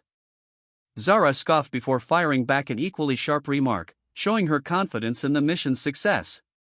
"It'll be fine. I've thoroughly tested this rocket design. The failure rate is slightly below 1%. Besides, I remember more than a few times when your mother was worried sick after you were forced to eject from your experimental aircraft. If we're comparing failure stats, I think you have me beat, big bro." Hans scoffed in response, a broad grin on his face. All right, let's get this show on the road already." Zara couldn't agree more with Hans' statement and quickly flashed her father an excited grin. He nodded his head in approval, giving the girl permission to begin the countdown. "Launch in 10, 9, 8, 7, 6, 5, 4, 3, 2, 1. Blast off." After saying this, Zara punched the launch button with her dainty fist, sending the rocket propelling into the air. The screens continued to project the rocket and its crew compartment as the 3 astronauts held on for dear life, taking to the skies and passing through orbit into space. The 3-stage rocket eventually completed its launch, and the control room broke out into cheers of excitement. Finally, Hans' voice could be heard throughout the facility as he slowly got accustomed to space. This was not the first time he had entered space in the past 5 years. In fact, Hans had transitioned from an experimental pilot to an astronaut early on, becoming the first man to enter space and step foot on the German space station, which currently orbited the Earth. "Mission Control, we are inbound for the moon. ETA 3 days. Berenger was perhaps the proudest parent in the world at this moment. 2 of his children had made history that day. His daughter Zara had built the rocket that would reach the moon, while his son Hans would be the first man to set foot on the moon. The man approached his daughter and hugged her tightly, complimenting her on her efforts, which certainly had not gone to waste. "Zara, Daddy is very proud of you." The young woman smiled and accepted her father's embrace in silence as they waited patiently for the rocket to reach its destination. Nearly 3 days passed, and by now, the German nation was on the edge of their seats, waiting for an update on the event being broadcast across the Reich. They could hardly believe that mankind was about to set foot on the moon, a dream cherished for millennia. Now, it was finally happening. Just a quarter century ago, Germany was a feudal state, entrenched in the misconceptions of the Catholic Church. Now, it was a modern empire spanning the globe, capable of putting a man on the moon. For the average German citizen, this was a matter of immense pride, not only for their nation but also for the Kaiser who led them to this bright future and the prince who dared to conquer space. As if on cue, the broadcast shifted to the cockpit of the landing craft, which began to detach from the rocket and slowly approached the moon's surface. On live television, Hans stepped out of the vehicle and placed his boot on the ground. He immediately unfurled a German flag and planted it on the moon's surface, saluting it and saying the words that would be remembered throughout human history: "I, Prince Hans von Kufstein, first of my name, hereby claim the moon for the German Reich." Across the fatherland and its many colonies, cheers erupted from every household and bar. Even on street corners and electronic appliance stores, people gathered to watch their prince claim the moon for their empire, their hearts filled with such pride that they felt it might suffocate them. Having successfully landed on the moon, the German Reich was one step closer to becoming as advanced as the world Berenger had left behind, which seemed like a lifetime ago. As for the other world leaders, they were either made aware of this feat through messages sent by the Reich, or, in the case of Japan, through the same broadcast that made its way across the German Empire. Itami gazed in disbelief at the feat, which she never would have considered possible when she first reincarnated into this world. The fact that she had been able to reunite with Julian in this life, and that he had accomplished so much in such a short time, reaffirmed her belief that he was truly the only man worthy of her love.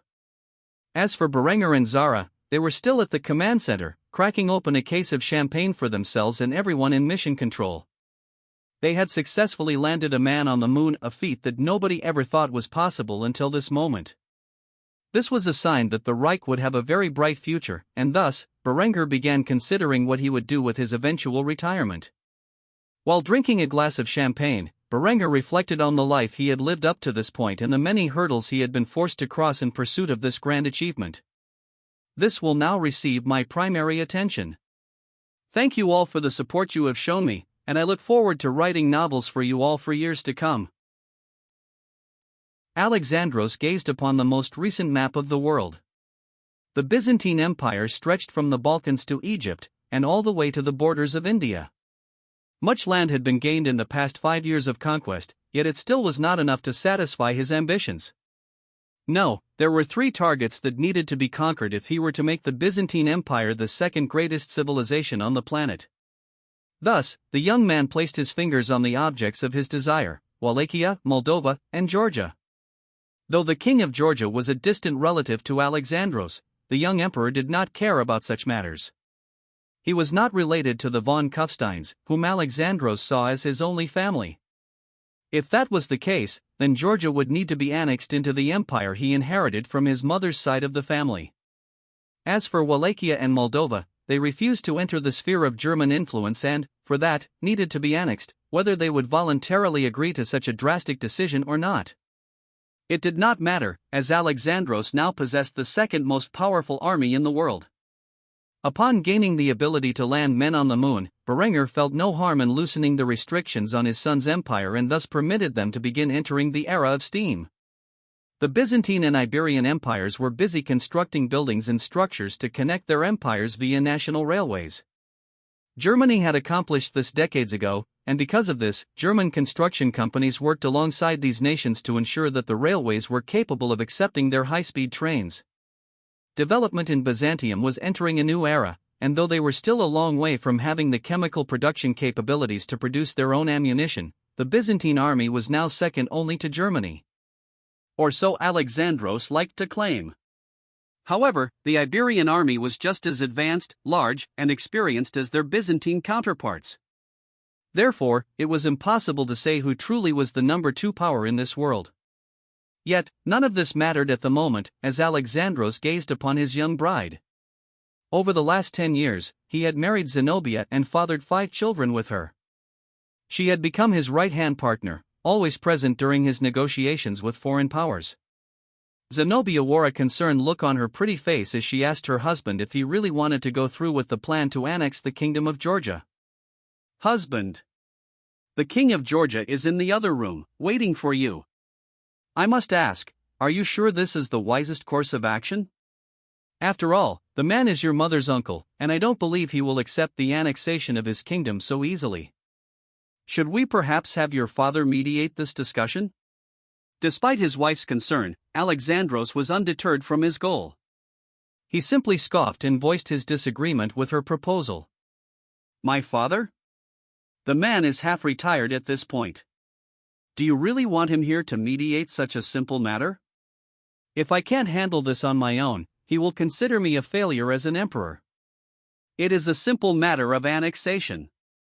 No, I won't let Hans, whom my father has already named the Chancellor of Germany, outshine me.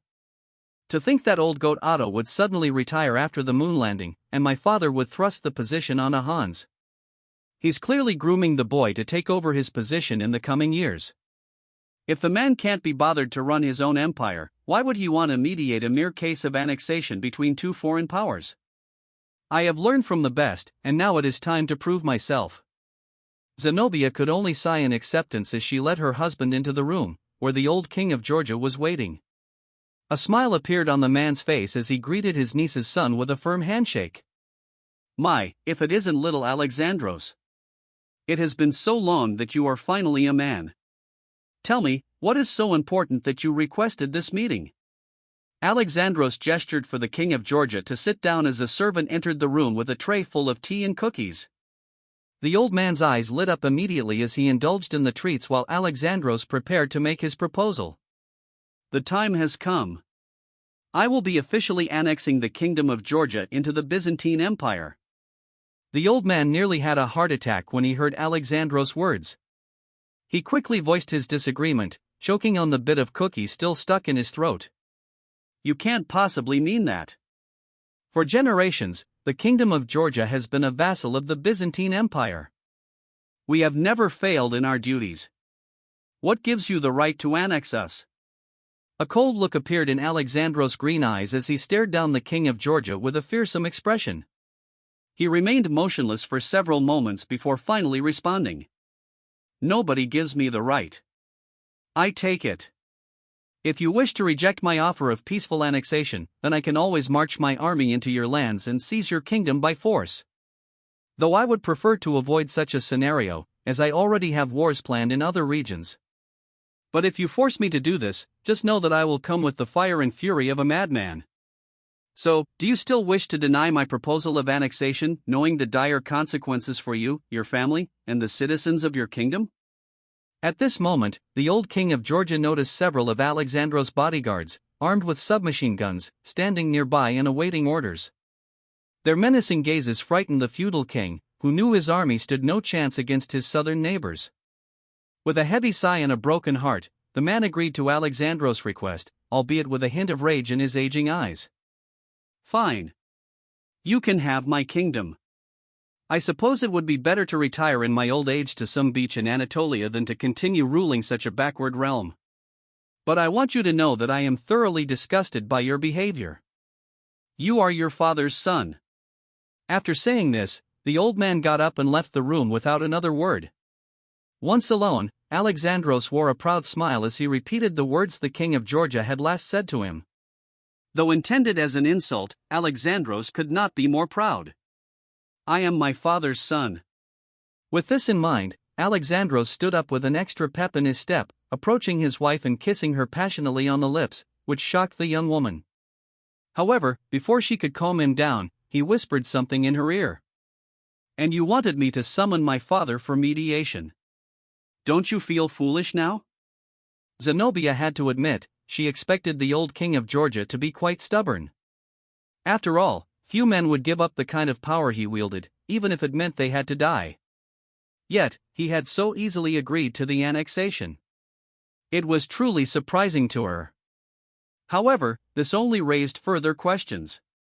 The Byzantine Empire had spent the past 5 years rapidly developing its newly conquered territory, and yet it seemed that no matter how much land they improved, there was always more work to be done.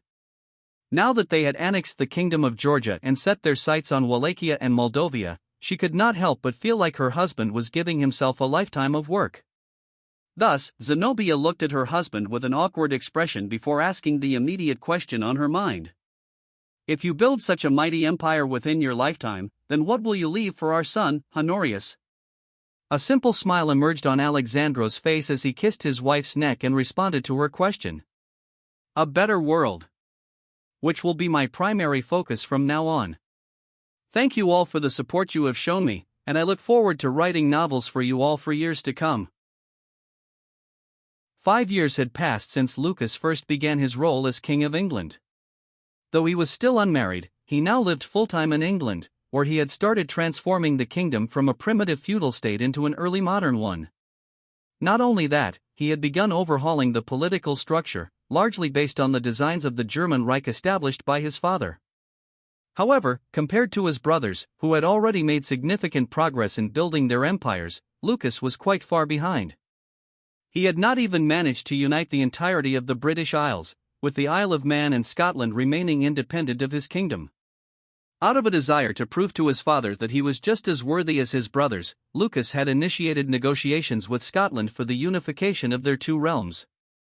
The old Scottish king had recently passed away, and his son, who had once been rejected by a lowly bartender in the Reich, had become the new king. Unlike his father, who clung to the ancient glories of a bygone era, the new king of Scotland was a more progressive man.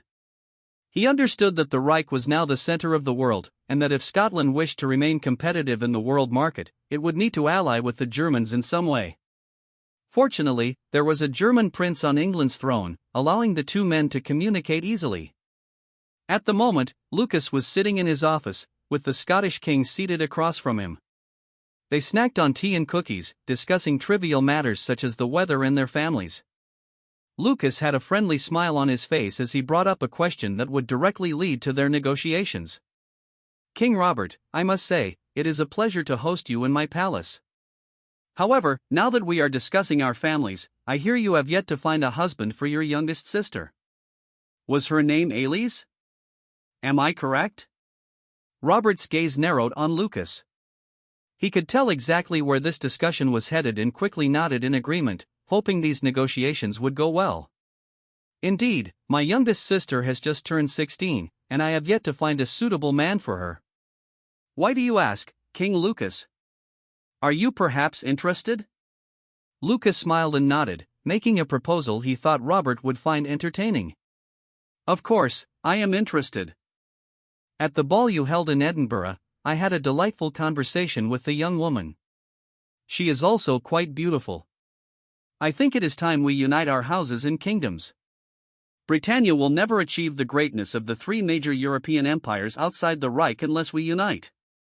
While my brothers are fighting over the few remaining independent countries, I fear one of them will turn their gaze to Scotland. My army is not as grand as the Nordic empires, but it should be enough to prevent them from considering an invasion of your lands." Robert considered the proposal for some time but still felt that giving up the title of king would dishonor his ancestors. Thus, he quickly negotiated with a request he thought would be immediately rejected. "I understand your concerns, Lucas. After all, I share the same worries. However, my ancestors have ruled Scotland for centuries, and I would bring dishonor to my house if I consented to annexation without a fight. One which I know I would sorely miss, but to my people, honor is of the utmost importance. If, however, you are suggesting something like a dual monarchy, then perhaps I would be able to entertain the idea of this union." As Robert expected, Lucas did not accept this proposal, but the counter-proposal the English king made was generous enough to garner Robert's interest. "A dual monarchy is a difficult proposal for me to accept, one that I cannot easily agree to, given that I am looking to overhaul the feudal system that still plagues these lands. However, I do have a counteroffer, if you are willing to hear it." Robert looked up from his cup of tea and wore a friendly smile as he silently nodded his head, allowing Lucas to continue. Seeing that the man was being so amicable, Lucas returned his smile before speaking his ideas. "What I am proposing is the formation of a British Empire. I will be emperor, and you can remain king of Scotland. I will also allow a king of Wales and a king of Ireland, similar to how my father set up the German Reich. While power would be centralized in my hands as emperor, I will allow a certain degree of autonomy for Scotland, Wales, and Ireland. You and your descendants can remain king of Scotland, and yet we join together into a mighty empire. What do you think of this proposal?" After visiting the Reich in the past, Robert had done his best to investigate just how the nation had risen to prominence so quickly. All he could understand from the texts he read was that Berenger von Kufstein was a genius of the highest caliber. He was not only skilled in academic pursuits but also in matters of military tactics and political intrigue. From this single conversation with the man's son, Robert could tell that Berenger had raised his children to be capable monarchs in their own right. At the very least, Lucas would be far more capable than himself. With Scotland subjected to England and following the whims and wishes of the new emperor, it was only a matter of time before they rose to prominence on the world stage, rather than stagnate as a backward feudal state. Most importantly, with this proposal, he would remain a king, even if it was essentially in name only. Thus, Robert saw no reason to reject Lucas' offer. "If these are your terms, then I must confess I find them most agreeable. Very well, I will agree to joining this British Empire of yours, and I will also consent to wed my sister to you. I look forward to what we can accomplish together in the future. After all, it has been my greatest fear for Scotland to fall behind the rest of the world, something which was sure to happen without some form of union between our two houses." Lucas nodded his head in agreement with Robert's words. However, he was quick to add another point to their agreement, which Robert may have overlooked. "Of course, the nobles under both of our rule will not be too fond of this new joint venture of ours. I suspect we will have to put down a rebellion or two. What do you say? Will you join me on the battlefield against our enemies?" Robert responded exactly as Lucas thought he would. A sadistic sneer curved upon his lips as he nodded his head and replied with a cruel tone in his voice. "Oh, I look forward to it." Thus, with this agreement made, Scotland would unify with the Kingdom of England to form the British Empire. Once they had put down their enemies in their own lands, they would further solidify their new empire. Lucas then set his sights on West Africa, a region he knew his father had no ambitions to expand into. However, his brothers were a different story. Ghazi had already claimed most of North Africa as his domain, while Alexandros had begun to expand into East Africa. If Lucas did not get his act together soon and join the fight, the scramble for Africa would be lost before it could even truly begin. Thus, in the coming days, Lucas would form an army capable of contending with his brother's forces, hoping it would prove more than capable of securing his own piece of the pie. This will be the focus of my primary attention from here on out. Thank you all for your support, and I look forward to writing novels for you for years to come. Berenger stood in the sands of Egypt, perhaps for the first time since he underwent the trials of Horus. For centuries, Islam had been the dominant religion in the land, and yet, of late, a newcomer had challenged this solid faith and its adherents. Perhaps newcomer was not the right word. After all, this religion had been practiced by the Egyptian people for a millennium before the fall of their most ancient civilization. It was not just the ancient gods that were being worshipped, but a revival of the ancient style of fashion had also taken hold among many adherents. In the city of Cairo, a large statue of Anubis had been erected, unlike those in the ancient era, which were made of limestone. This statue was crafted from bronze and intricately fashioned by the finest modern craftsmen. Berenger stood before the statue in the dead of night, when no other soul dared to walk its streets. He gazed into the inanimate object's eyes, shrouded in a disguise, and whispered words in a long-forgotten tongue.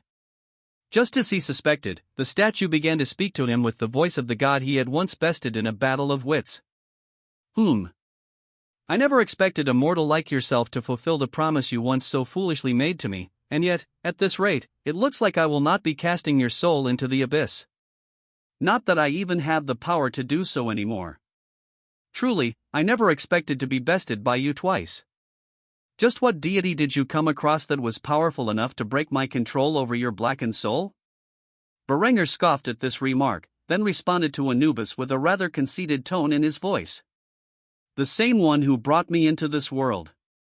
It is not just your pantheon that is starting to be revived, but also those of my ancestors, who are making a comeback in Iceland as we speak. However, I did not travel all this way to simply make small talk with you. As promised, your religion is flourishing and might soon take over all of Egypt and Nubia. Even though you no longer have the power to condemn me to an eternity of darkness, I have still fulfilled my part of the bargain. After all, I am a man of my word. Though it will still be a long while before you and your pantheon fully recover, I will ensure that my son Alexandros maintains the safety of your followers. The Muslims will not be able to harm your adherents so long as Byzantium remains in control of Egypt and Nubia.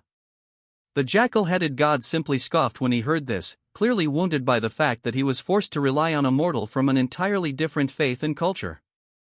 But, in the end, he sighed heavily before admitting that he had underestimated Berenger. I never expected you to be able to pull this off. The other gods have begun to recover some strength, those who were at death's door are no longer on the brink of non-existence. I truly owe you for all of this. However, I must ask, what are your plans for Africa? I am all too aware of the deal you have made with that sub-Saharan child. But recent movements by your sons have made me uneasy. Berenger shook his head and responded honestly, confirming the jackal-headed god's worst fears. I can secure the future of the Zulu only so long as I still draw breath. However, my successor is unlikely to honor the agreement I have made with that woman. Africa will be divided among the European powers, and whether my sons will be more forgiving of the aggressive actions the natives continue to engage in remains to be seen. I do not know what the future holds, for I am not a god but a mere mortal man. A slight sigh emerged from the bronze statue of the jackal-headed god. In that moment, Berenger expected that if the inanimate object were capable of moving, it would have nodded its head in defeat, for the voice that followed was filled with exasperation. So be it. Such a thing was inevitable. Even without your influence in this world, Africa would always be colonized by foreign powers. It was the same in the world you came from, and all other timelines I can see. Berenger nodded in agreement.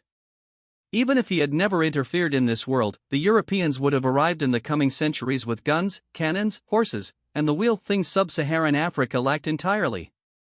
If the Europeans did not come to conquer the region, then the Arabs or Asians would. Knowing this, Berenger had no sympathy for those south of the Sahara. Civilizations clash, and those that are more advanced almost always win. This is the nature of humanity, something Berenger understood well after living through 2 lives. However, the voice of the jackal-headed god interrupted his thoughts, condemning him for the actions he had taken during his colonization. Still, what you have done in this world has made the situation much worse. Countless tribes and ethnicities have been pushed north because of your campaigns, and those that survived the journey beyond your borders now clash with the other tribes native to the regions they find themselves in. There is more blood on your hands than you realize. I wonder if the world you came from knew about all you have done in this life. Would they condemn you as the worst man in history? Berenger scoffed at this notion, perhaps expressing the most disdain he had ever shown since being reincarnated into this world. Most likely, but the real question is, why should I care? The world I came from was weak, depraved, and decrepit. I was born into a civilization on the brink of total collapse, and it deserved as much. The peace after the Second World War weakened the West, turning all of its nations into spineless apologists. I am not sorry for what I have done in this life, nor for what my ancestors did in my past life. Everything I have done has been for the benefit of my people. It is not my responsibility to care for the entire world. I am the Emperor of Germany, and the lives and happiness of the German people come first, even if it comes at the cost of everyone else. That is what it means to be a proper ruler. The world can be damned for all I care. Their opinions are meaningless, for they are not my people and thus deserve no sympathy from me. Perhaps if there were more rulers like me in my past life, men who actually cared about the well-being of their people, then maybe Western civilization would have become something more than a dying society. But I have changed the outcome of this world I now live in, and Germany shall reign supreme for the next 1,000 years. Without the Enlightenment, which will never come to pass in this world thanks to my actions, there will be no liberal school of thought, and without a liberal school of thought, none of the ills that plagued my past life's society will come to pass, ills that all result from the selfishness of individualism. The world has now begun to emulate the society I have created. A strong, martial society, built upon the benefit of the nation, not the individual. Condemn me if you will, Anubis, but I have saved Germany from total extinction, and now it reigns supreme above all else in this world. Perhaps even the gods themselves cannot compare to what I have created. Could you withstand the power of 25,000 thermobaric missiles? I think not. Anubis went silent for nearly a minute before responding to Berenger's argument with a grim tone in his voice. It is true that you have created a world where Germany is its master, and perhaps in a few millennia, it will be only your people who remain on this earth. Undoubtedly, they benefit from the environmentally friendly and conservationist policies you introduced early into the timeline. But I wonder if perhaps your ego has gotten the better of you. The power you wield is magnificent, but to challenge the authority of the gods? Even in our weakened states, we have the ability to smite you from this world in the blink of an eye. For all you have done for my pantheon, I will consider your words a slip of the tongue. Never forget who brought you into this world, Berenger von Kufstein, or should I say Julian Weber? Without our powers, you would never have achieved all you have in this life. After saying this, the Anubis statue went silent, as if it had never spoken. Berenger had simply been venting a frustration that had existed inside him longer than he cared to remember, and he had gotten carried away. Luckily, Anubis was a good sport, or he would likely have entered the afterlife a few decades earlier than he planned. With his promise to the Egyptian gods now fulfilled and his empire at the peak of its power, Berenger had little to worry about in his daily life. In fact, his workload had increased significantly since he appointed his eldest son as the Chancellor of the Reich, offloading much of his paperwork onto the young man. While Berenger enjoyed each day of his peaceful life to the fullest, the rest of the world scrambled to become the second most powerful empire on Earth. However, none of this concerned Berenger, who was currently sitting in his room, watching television. He was enjoying an ice-cold beer while watching a kickboxing match when the door to his room suddenly burst open, revealing the tear-stained, emerald-eyed beauty of his concubine, Priya Tamara. Her makeup had run down her face from the tears flowing from her eyes. This caught Berenger off guard, and he immediately rose from his seat to comfort her, asking what had caused her such distress. Priya? What's wrong? Are the kids all right? The bronze-skinned beauty shook her head, struggling to find the words to describe her grief. After several moments of crying into Berenger's chest, she finally spoke about what was haunting her. Dharya is dead. Berenger could not believe his ears. Dharya had been perfectly healthy the last time he saw him, just 3 weeks ago, when he flew to India to have tea with the Indian emperor. How could he be suddenly dead? Berenger had so many questions that he immediately began asking Priya, despite her state of distress. Are you certain? How is this possible? Dharya was just fine the last time I saw him. He was in perfect health. Priya continued to bawl her eyes out, silently nodding her head as she struggled to find the strength to voice her lament. Eventually, she did, but her words were far from helpful. I don't know. His doctors say he just dropped over dead. Oh, Berenger, we have to go to India and find out what happened. If somebody did this to my brother, I will never forgive them. I mean, he didn't even leave any children behind. Who will rule over his empire now? Berenger knew exactly why Dharya had never been able to have any children, despite his many attempts. Even though the man was technically his foster son, someone he had raised during his formative years, Berenger did not let this sentiment get in the way of what needed to be done. Thus, without anyone being the wiser, he had tasked imperial intelligence with the unspeakable act of sterilizing the Indian emperor. Of course, Berenger would never admit this to Priya, whom he loved more than most of his concubines. Thus, he held her softly in his arms, assuring her everything would be fine. Don't worry, my love. If someone did this to Dharya, I will have their heads. Your brother was one of my closest friends, and I will not forgive anyone who may have had a part in his death. As for who will rule India now, there is only one clear contender for the throne, our eldest son. Priya looked up into her lover's mismatched eyes, confusion on her pretty face. She quickly shook her head in disagreement with the man's words, attempting to argue against his decision. No. Arun is much too young to be an emperor, and if someone really did kill my brother, they will only be after our son as well. I won't put my baby boy in harm's way.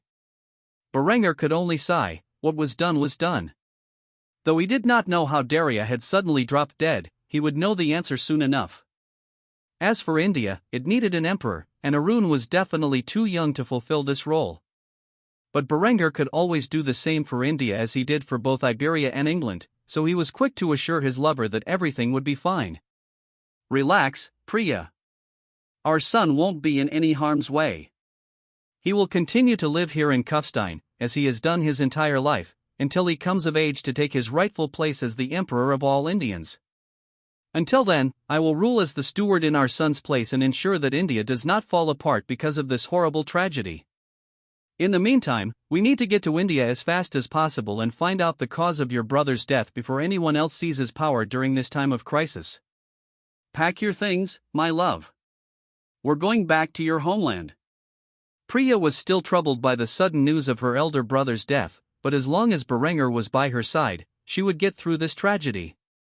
Berenger, for his part, was quite curious about the cause of Dharya's death and had brought a team of physicians who could perform a proper autopsy of the late Indian emperor to determine what had actually killed him. The flight to India was not as long as it would normally be, thanks to supersonic flight.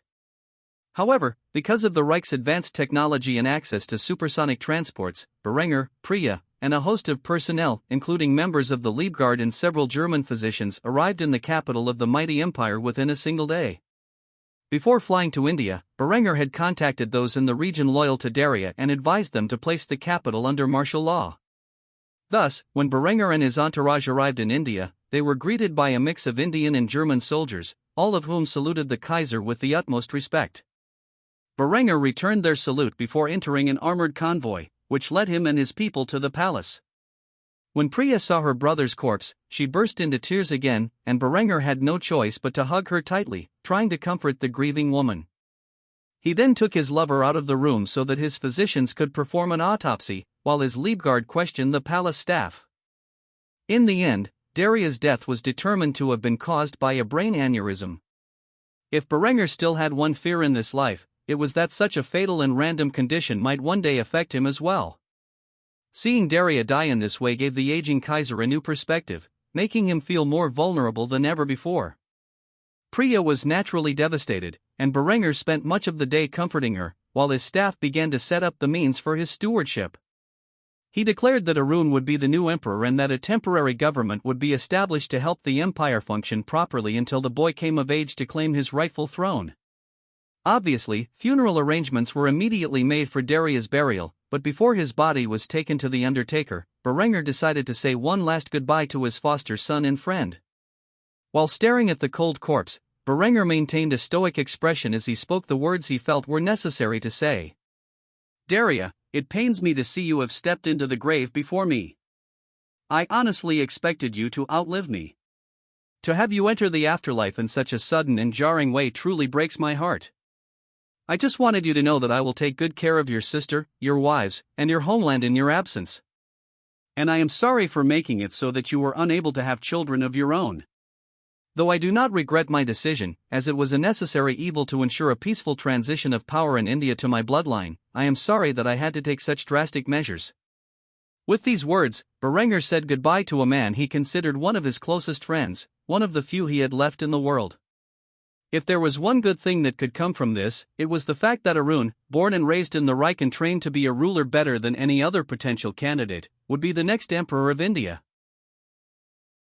It did not take long to arrange a funeral for Emperor Dharya Tamara, for which Berenger required his entire family to be present. It was an affair for the entire Indian subcontinent, broadcast on television across the Reich. Berenger stood by Priya's side as she wept, watching her brother's coffin being interred into the ground. She was not the only one crying, all of Dharya's wives were in a similar state. Several of Berenger's children, who had grown up with Dharya and Priya as foster siblings, showed their grief on their faces. Whether it was his daughters, crying for the loss of a man they considered a brother, or the men who stared silently into the distance, remembering all the times they had shared with him. For the von Kufstein dynasty, the loss of a friend and ally at such a young age was a tragedy. Berenger, in particular, was rather solemn, reflecting on how few friends he had left in the world. Ludwig had passed away a few years ago after a rather luxurious retirement, and Eckhard was already on the verge of death. As these men were as old, if not older, than his father, who was nearing the end of his life as well, Berenger had not expected that Dharya would be the second to go among his friends and relatives. This was a sobering realization, one he dwelled upon as he comforted Priya, who cried profusely into his suit jacket. Berenger had attended many funerals in his life, more than most people. As the Kaiser of the Reich, it was his duty to be present at the funerals of state heroes. But a few of them stung as much as Ludwig's and Dharya's. Berenger was entirely unfamiliar with Hindu traditions for burying someone in the earth, so he sat silently and watched as Dharya's coffin was lowered into the ground, never to be seen again. Once the funeral was over, Berenger invited all the attendees back to the Indian palace on behalf of Priya, who was too shaken to speak. There, he served food and drinks while they reminisced about the man who had been taken from them. For the first time in a long while, Berenger spoke with Dharya's cousin Ishvar, who had been the Indian emperor's right-hand man since his ascension to the throne. The man barely seemed to be holding it together, as he downed an unhealthy amount of hard liquor to cope with his grief. Berenger approached him and began to speak of the first time he had met the deceased. "You know, when Dharya first came to Kufstein, he told me you had helped him escape the cruelty of your father, that you had given him hope about the society I created, one where he might be able to flee with Priya and live in exile. If your father knew about this, he would have been furious with you." Ishvar wore a bitter smile and shook his head before saying something that even Berenger found shocking. "Good riddance to that black-hearted bastard. He was not half the man Dharya was." Berenger could not help but nod in agreement with this sentiment. In truth, Berenger had kept Chandra alive, just in case he ever needed to replace Dharya, who had been slightly rebellious during his initial days as the Indian emperor. Now that Dharya was dead, he felt no reason to keep the bastard alive. For the sake of Dharya's memory, he would have the man executed in the most brutal way he could think of once he returned to the Reich, where the man lived in exile. But that was something for later. For now, he needed to mourn the passing of a friend. Thus, Berenger grabbed the bottle of whiskey that Ishvar was drinking from and poured himself a full cup. He took a swig of the alcohol as if he couldn't feel the intense burning sensation. Berenger had to have taken 2 or 3 shots worth of the liquid, and yet, he still didn't feel drunk enough. So, he took another gulp, patted Ishvar on the back, and said some final words before returning to Priya's side, who was being comforted by Dharya's widows. "Your cousin was a good man. The world is worse off with his death," Berenger said, meaning every word. He slowly walked back to Priya, concealing the pain he felt in his heart with a stoic facade. As a man, he knew there were certain things you weren't allowed to do in life. One of them was crying in public. Though all the women and children at the wake were weeping for the loss of their beloved emperor, the men remained as cold as stone, choosing to drink away their grief rather than vent it through tears. After sitting down next to Priya, the woman grabbed his shoulder and began crying into his coat once more, causing Berenger to simply stroke her jet-black hair, as if he were petting a wounded kitten. He had no more words of comfort to say and could only help the woman process her grief through physical intimacy. As for Berenger's wives and other concubines, they mostly stayed to themselves, allowing Priya to receive the attention she needed from the man she loved most in her hour of need. This continued for the rest of the evening, and all the guests eventually packed up and headed back to their homes. Only Berenger and his family, as well as Dharya's widows, remained in the palace. That night, Berenger slept with only Priya. It was relatively uncommon for the man to sleep with only one of his women, but this was a special occasion, and he knew that Priya needed him more than ever. Thus, they cuddled together for the entire night, talking about their thoughts. However, Priya asked a question Berenger was not expecting, in a voice that sounded as if she were angry at him. "I just don't understand how you can remain so cold, even at my brother's funeral. Did he mean nothing to you? I thought we were your family." Berenger instantly shifted his head from staring at the ceiling of the room, lost in thought, to look Priya directly in her emerald eyes. He felt particularly wounded by her remark, which he knew was simply the result of her heightened emotions, but he did not lash out at her. Instead, he sighed heavily before telling her the truth. "After you went to sleep last night, I wept for an entire hour alone in the dark. Do you think I don't care about the two of you? Dharya was my friend, but he was more than that. As you just said, he was my family.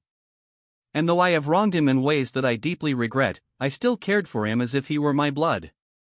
I may not be as heartbroken as you are right now, considering the many years he was your only family, but I am grieving in my own way. I just don't have the luxury to show it in public. I know you are hurting right now, and you didn't mean what you just said, but I think you should realize that you are not the only one in pain right now." Priya felt ashamed of accusing Berenger of not caring enough for her brother after hearing his words, but one thing he said stood out to her. She quickly asked about it. "You said you had wronged Dharya in ways that you deeply regret. What did you mean by that?" Berenger immediately realized he had said too much, but there was no stopping the can of worms now. However, he dared not admit the whole truth to the woman, especially when she was so aggrieved. So, he only admitted the half-truth in a way that was more acceptable. "I'm the reason your brother couldn't have children. You have to understand, our knowledge of the effects of radiation on the human body is a relatively recent discovery. Something I did not know many years ago, when Dharya first discovered a new mineral, which we now know was uranium, in the borders of his empire. I asked him to collect some samples for my scientists to study. I now know that was the reason he became sterile, and I deeply regret being so ignorant of the world." This was only the half-truth. In reality, Berenger knew that exposure to radiation could quickly make one sterile. He had purposely subjected Dharya to its effects, ensuring he would be incapable of siring offspring. But if he said this out loud, he would immediately be hated by Priya, and she might even kill herself or attempt to kill him. So, he spoke a half-truth, which Priya eventually accepted, though with great difficulty. She remained silent for nearly half an hour before finally speaking her thoughts aloud. "That is indeed heartbreaking, but I don't blame you. You didn't know such a thing could happen. It wasn't intentional. So, I forgive you. After saying this, Berengar kissed Priya, and they spooned as they fell asleep in each other's arms. It had been 5 years since the German Empire landed a man on the moon. Now, the Iberian army stood in the Horn of Africa, facing their Byzantine rivals. Both armies wanted access to the territory for economic development, and neither was willing to concede. After establishing trenches and aiming their rifles at each other, the Iberian Sultan and the Byzantine Emperor, leading their armies, met in no man's land to discuss their differences and negotiate a compromise that would satisfy both sides. Ghazi stood in the center of no man's land, a white flag in one hand and a conceited smile on his face. Alexandros stood opposite him with a stern expression and a rifle slung over his back. The Byzantine Emperor was in a sour mood. The scramble for Africa had already begun among three major powers, all competing for the most territory. While Ghazi had seized most of North Africa west of Libya, Alexandros had been expanding into Sudan and the surrounding regions. However, just as he entered Ethiopia, he found that Ghazi had already beaten him to it and was negotiating with the Ethiopian emperor for his daughter's hand in marriage, a ploy to seize the region for himself. Realizing they both wanted access to the same land for obvious reasons, the two men had positioned their armies across from one another, where war had become an imminent threat to the region. With a scowl on his handsome face, Alexandros spoke the words that plagued his mind. For the sake of our father, I will give you this one last chance, Ghazi. Stand down and allow me to annex the Horn of Africa, or face the wrath of the Romans. I will not ask you a second time. Ghazi, however, did not seem the least bit intimidated by his brother's words. With a bit of snark in his tone, he countered, "Brother, why must we fight over this land? If I do not gain access to Eastern Africa, I will not have the means to conduct trade with our brother in India." Do you really want to fight me over such a petty matter? If you give me the Horn of Africa, I will give you the Ivory Coast. This means you will gain access to the Atlantic and thus have the ability to trade with the colonies in the New World. Is that not a fair compromise? Despite the logic behind Ghazi's words, Alexandros merely scoffed and explained why he thought the trade was a rotten deal for him. I already have access to the New World. I simply need to send my ships out of the Mediterranean. What a rotten deal for Byzantium. No, I will not concede defeat. I will have the Horn of Africa, even if it means our armies must come to blows. Even though Alexandros was threatening outright war, Ghazi did not seem the least bit concerned. Instead, he clicked his tongue thrice, as if lecturing his half-brother on why his words were so foolish. Oh really? Do you really believe that if you do not allow me access to this region, I will permit your ships to sail across the Strait of Gibraltar? Every ship that flies the colors of Byzantium will be at the mercy of my navy. So tell me, brother, do you really wish to test this theory? Or do you want a port of your own, with access to the Atlantic? Upon hearing this threat, Alexandros' face turned ashen. He knew his brother was not bluffing in the slightest and would rather not have to fight his way out of the Mediterranean every time he attempted to trade with the German colonies in the New World. Despite knowing his brother Ghazi was right, Alexandros did not immediately back down but instead remained silent as he thought about the proposal. Seeing that he was close to convincing his brother to accept his compromise, Ghazi added a bit of urgency to break Alexandros' will. Come now, brother, we don't have all day. As we speak, that little shit Lucas is sailing his armies across the North Sea. If he reaches the Ivory Coast first, then I will have no choice but to let him have the land. And if that happens, war between our two empires will be unavoidable. So what will it be, the Horn of Africa, for the Ivory Coast, or bloodshed? A slight scoff emerged from Alexandros' lips as he begrudgingly accepted his brother's offer. However, not without letting his tongue spit some venom first. Father has taught you well, Ghazi. I'm surprised you were able to be so coercive, despite the fact that your mother would be beside herself if she knew you were so willing to spill the blood of your family in pursuit of some Ethiopian land. Very well, I accept your terms. The Horn of Africa is yours, so long as you let me use your railway in North Africa to transport my troops to the Ivory Coast. A slight smile emerged on Ghazi's face, though he wanted to make a remark about Alexandros' mother abandoning him in his youth. He knew that was a topic most likely to provoke an armed response. Thus, he simply nodded his head and accepted his brother's conditions. Very well. You can use my railway to transport your troops. I suggest you hurry. If the Anglo-Saxons arrive in the Ivory Coast before your forces, there will be war, something I know a father would be most disappointed in. Alexandros did not say a word and instead headed back to his army, where he informed them to pack up their things and get on the nearest train. As for Ghazi, he sighed as he revealed the trembling hands he had kept behind his back during the negotiations with his half-brother. No matter how calm and collected he appeared during their discussion, Ghazi was silently freaking out in his mind over the potential prospect of war with his brother. The Byzantine and Iberian militaries were equally matched, and if they were to fight here in Africa, it would be a bloody conflict that could last for who knows how long. Stomping over medieval armies and primitive savages was an easy feat, but fighting an industrial power armed with semi-automatic rifles, heavy machine guns, and modern artillery? That was a serious problem. However, with the agreement made, the Byzantine army withdrew from the region and made their way to the Ivory Coast to conquer the area before the English could do so. As for Ghazi, he returned to the palace of the Ethiopian king, where he continued his negotiations for the princess's hand in marriage. The Ethiopian king was a man who knew very little about the monumental changes that had occurred throughout the world over the past 3 decades. Though he had seen German ships sail through the Red Sea, he did not know who they belonged to or what power they were capable of displaying. However, all of a sudden, a foreign man had come to his kingdom and declared himself an emperor in his own right, intent on taking his youngest daughter's hand in marriage. This foreign man dressed in strange clothes, and his army wielded exotic weapons. At first, the Ethiopian king had entirely refused Ghazi's demands, but then the Iberian Sultan displayed the might of his army.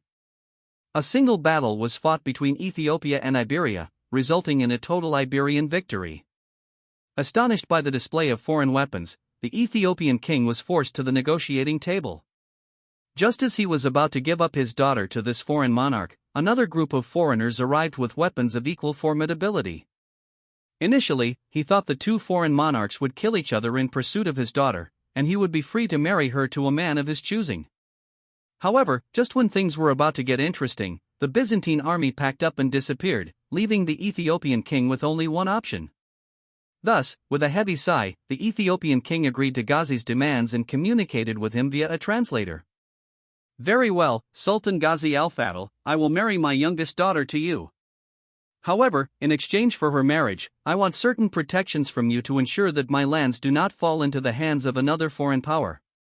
With that, the two monarchs began to negotiate, and Ghazi used this to extract the most benefits possible.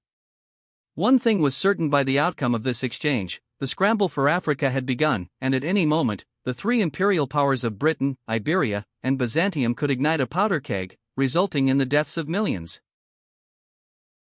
It had been 15 years since Berenger defeated the Japanese in a war against Itami's empire, and by now the nation had recovered to the point where it was second only to the Reich.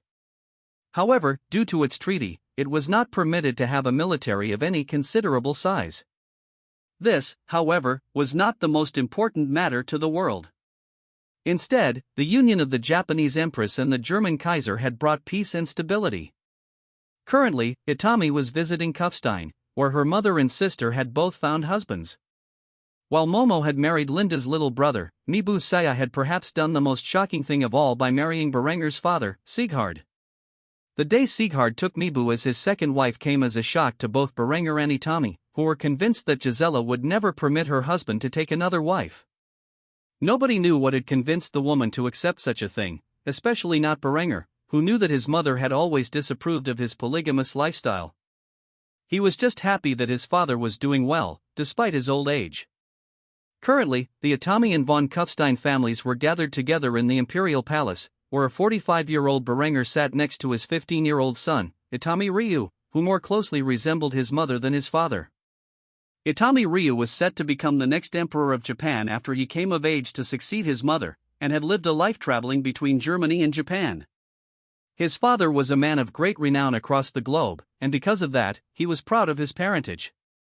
Though at many times, he felt envious of his half-siblings, who were able to live with their father full-time. It was not every day that he got to visit his grandparents, and the teenage boy was actually quite happy to see Sieghard and Mibu, who appeared quite content as they shared a few drinks with their children. Mibu, in particular, was exceptionally friendly with Berenger, frequently hugging him and telling him how much she always wanted a son. She had done this repeatedly over the last 10 years, ever since she married his father. Today was no exception. "Oh, Berenger, it has been my greatest honor to have a son like you. You have no idea how much I have always wanted a son of my own, and now I have the most exceptional son in the world." While Berenger was used to such praise from Mibu, he was also accustomed to the angry glances his mother would shoot him, as if he were a traitor for being so friendly with the woman who had clearly won his father's heart. So when Gisela glared at him yet again, he could only smile before cracking a joke he knew would upset everyone at the table. "Well, if I am your son, then that means Ryo is my little sister, right?" This was technically true. Not only was Berenger now married to Itami, but he was also her stepbrother, a situation he found awkward whenever her mother brought it up, perhaps because of her past experiences with such relationships. However, no matter how much Itami disliked the idea of being step-siblings with her husband, she could only sigh and accept it as a fact.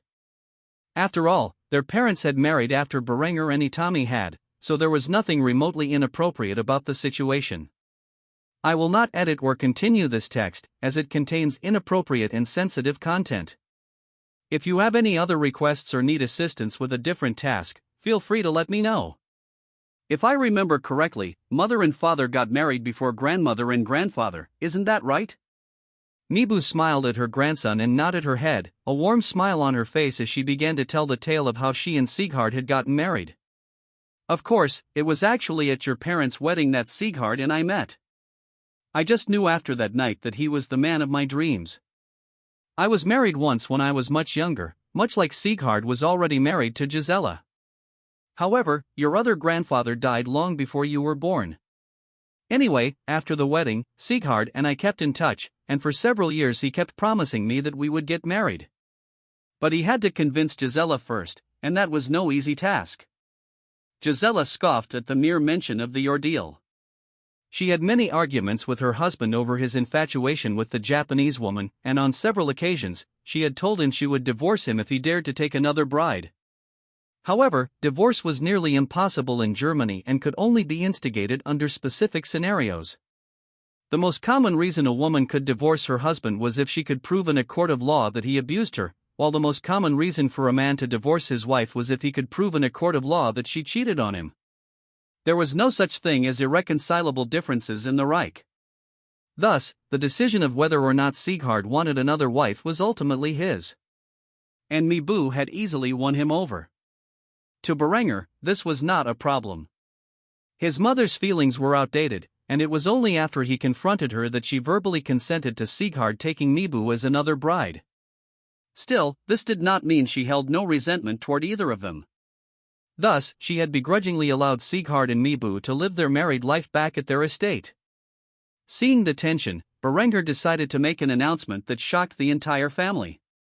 "Anyway, I thought I should make my intentions clear. When Ryu is old enough to succeed his mother, Itami will be moving in with me. In fact, I will also be handing over the reins of the Reich to Hans within the next 5 to 10 years, and I will retire to the countryside, not far from your home, with all of my wives and lovers. I have accomplished all I set out to do in this life, and sitting on the throne any longer would only be unnecessary stress. If Hans ever needs me, perhaps to mediate between his brothers, I will be happy to help.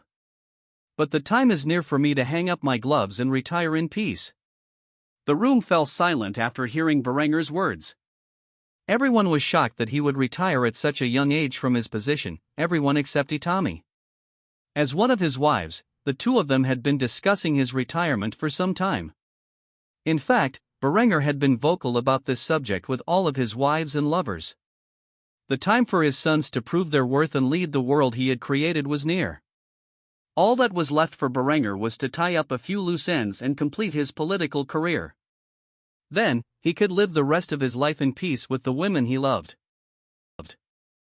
Berenger sat in his office, signing his name on a document. By now, the man had endured enough paperwork to last 10 lifetimes, and yet the work of a monarch never ceased. However, today he was not alone in his office. Instead, his eldest son, Hans von Kufstein, was sitting there, filling out just as many forms as his father. Seeing that it was almost noon, Berenger placed his pen down and sighed heavily, causing his son to look up with an irritated expression. Father, there is still plenty of work to be done. I will not have you pile your workload onto me again. If you wish to escape this paperwork, then just give me the damn throne and I will assume all of your burdens. A peculiar look appeared in Berenger's mismatched eyes, as if he were genuinely contemplating the idea. No doubt he had already planned his retirement, which was only a few years away, but there were still things he needed to accomplish before stepping down as Kaiser of the Reich. After several moments of awkward silence, Berenger began to speak. He did not know why he had chosen now to tell his son of a secret he had kept from the world. Perhaps it was a way to give himself some respite from his cramping hand, or perhaps he felt his son, who was already a man, was old enough to know the truth.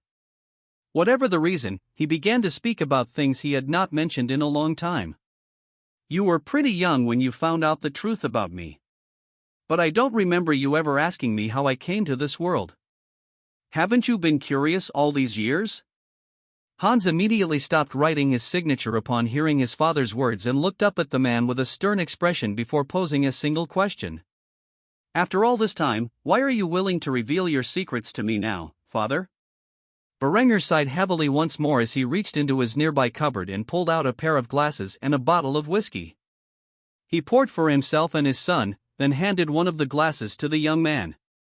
After they both took a sip, Berenger chuckled and began to tell his story. Who knows, perhaps I have grown tired of hiding it, or maybe I just want an excuse not to do today's work. Whatever the reason, I am choosing to tell you now. Or are you too busy to hear an old man's tale? Hans scoffed at his father's statement, then leaned back in his seat and took another sip of whiskey. His response was short and to the point. Go on. With his son's permission to continue, Berenger began to recount some of the secrets that Hans had never known about his father. It must have been 25 years ago, around the time I unified Germany into a single empire. I was traveling to the border to check on the construction of our defenses, which were built in preparation for the Catholic Church. One night, I sleepwalked into a fog-shrouded forest, where I met something that changed my perspective on life entirely. A little red-headed girl called out to me, but she was no mere child. She had been on this earth longer than even the Christian faith. The goddess Badahenna spoke to me, telling me that I had been brought to this world for a reason, and she gifted me with the boon of courage so that I could overcome any fear I might feel in life. Hans looked at his father as if he had gone senile before posing the first of many questions, which he had after hearing the man's tale. A goddess? A pagan goddess in the flesh spoke to you and gifted you with the boon of courage? Really? Father, I don't even believe the crock of shit the Christians preach. Why would I believe something so absurd? To this, Berenger simply chuckled before taking another drink from his glass and asking his son a question that perplexed him. Haven't you ever wondered how my right eye suddenly regained its sight and turned a perfect gold, rather than its natural blue? Believe me, son, the gods are real, at least the pagan gods. You're right about Christianity and all Abrahamic religions. A total crock of shit. Unfortunately, the gods have lost a lot of power now that few men worship them, and as a result, they are fairly secluded from the world and rarely interfere in mortal affairs. Despite the nonsense his father was speaking, Hans decided to entertain him, if only as a thought experiment, and quickly asked the next question on his mind. Okay, old man, tell me then, why would the gods choose you to enter this world? What were their plans for you? Berenger once more took a sip from his whiskey before pouring another glass. It was only after he had done this that he began to speak again. You see, to make a long story short, the gods wanted me to effectively end the stranglehold that Christianity had over Europe. Which I did by fracturing the Catholic Church. The way their powers work is rather confusing and, to be honest, not well thought out. At least from my perspective, the more followers they have, and the more united those followers are in their belief, the more powerful they become. By fracturing the Catholic Church and creating several different branches, I have effectively weakened the power of the deity who bamboozled the world with the Abrahamic religions. Needless to say, I have lived up to their expectations. Paganism is spreading in Iceland, giving the Germanic pantheon power once more, and as we speak, Egypt and Sudan are returning to the ways of their ancestors. Anubis gave me the Eye of Horus, by the way. This golden eye not only restored my sight but also gives me the power to see people's true nature and their feelings towards me. When I retire, I will pass the eye on to you, but you will need to sacrifice one of your own to gain its power." Hans was flabbergasted by his father's remarks. He could not believe that a bunch of pagan deities were hiding from the world and had manipulated his father into doing their bidding. But he still entertained the man and was quick to ask Berenger if he had been rewarded for his efforts. "Okay, say you haven't lost your mind, and you are speaking the honest truth to me right now. What exactly did you get from helping them other than a new lease on life?" Berenger sipped his whiskey with a conceited smile before responding with one word. "Paradise." Hans looked at his father in confusion, questioning what he had just heard. "Paradise? What the fuck does that even mean? You're going to have to be more specific." Berenger poured himself and his son another drink before responding once more. "It's exactly what it sounds like. When I die, I get my own little heaven carved out for me in the afterlife. One where all my wives and lovers will follow me, as well as all my children. You, Gazi, Christopher, Lucas, Alexandros, and all 30 plus of your siblings will join me in this afterlife, as will all of our future descendants. So, you little shits had better behave in this world, or things are going to be awfully awkward when you come to the heaven I have built for you and have to answer to me about your crimes." As crazy as his father's words sounded, Hans knew his father was not a prankster and could tell from the look in his eyes that he was quite serious. Thus, after some serious thought, he sighed heavily, believing himself a fool for believing such madness. "All right. I believe you. But are you going to tell the rest of your kids about this little secret of yours? Or am I supposed to play the role of peacemaker between all of my siblings for the extent of my reign?" Berenger simply smiled as he finished his drink and placed the glass on his desk. His response only added to his son's fury. "I will tell them when the time is right. But you will one day be the leader of the world. It is only natural that you maintain the peace between your brothers, which will be receiving my primary attention from here on out. Thank you all for the support you have shown me, and I look forward to writing novels for you all for years to come."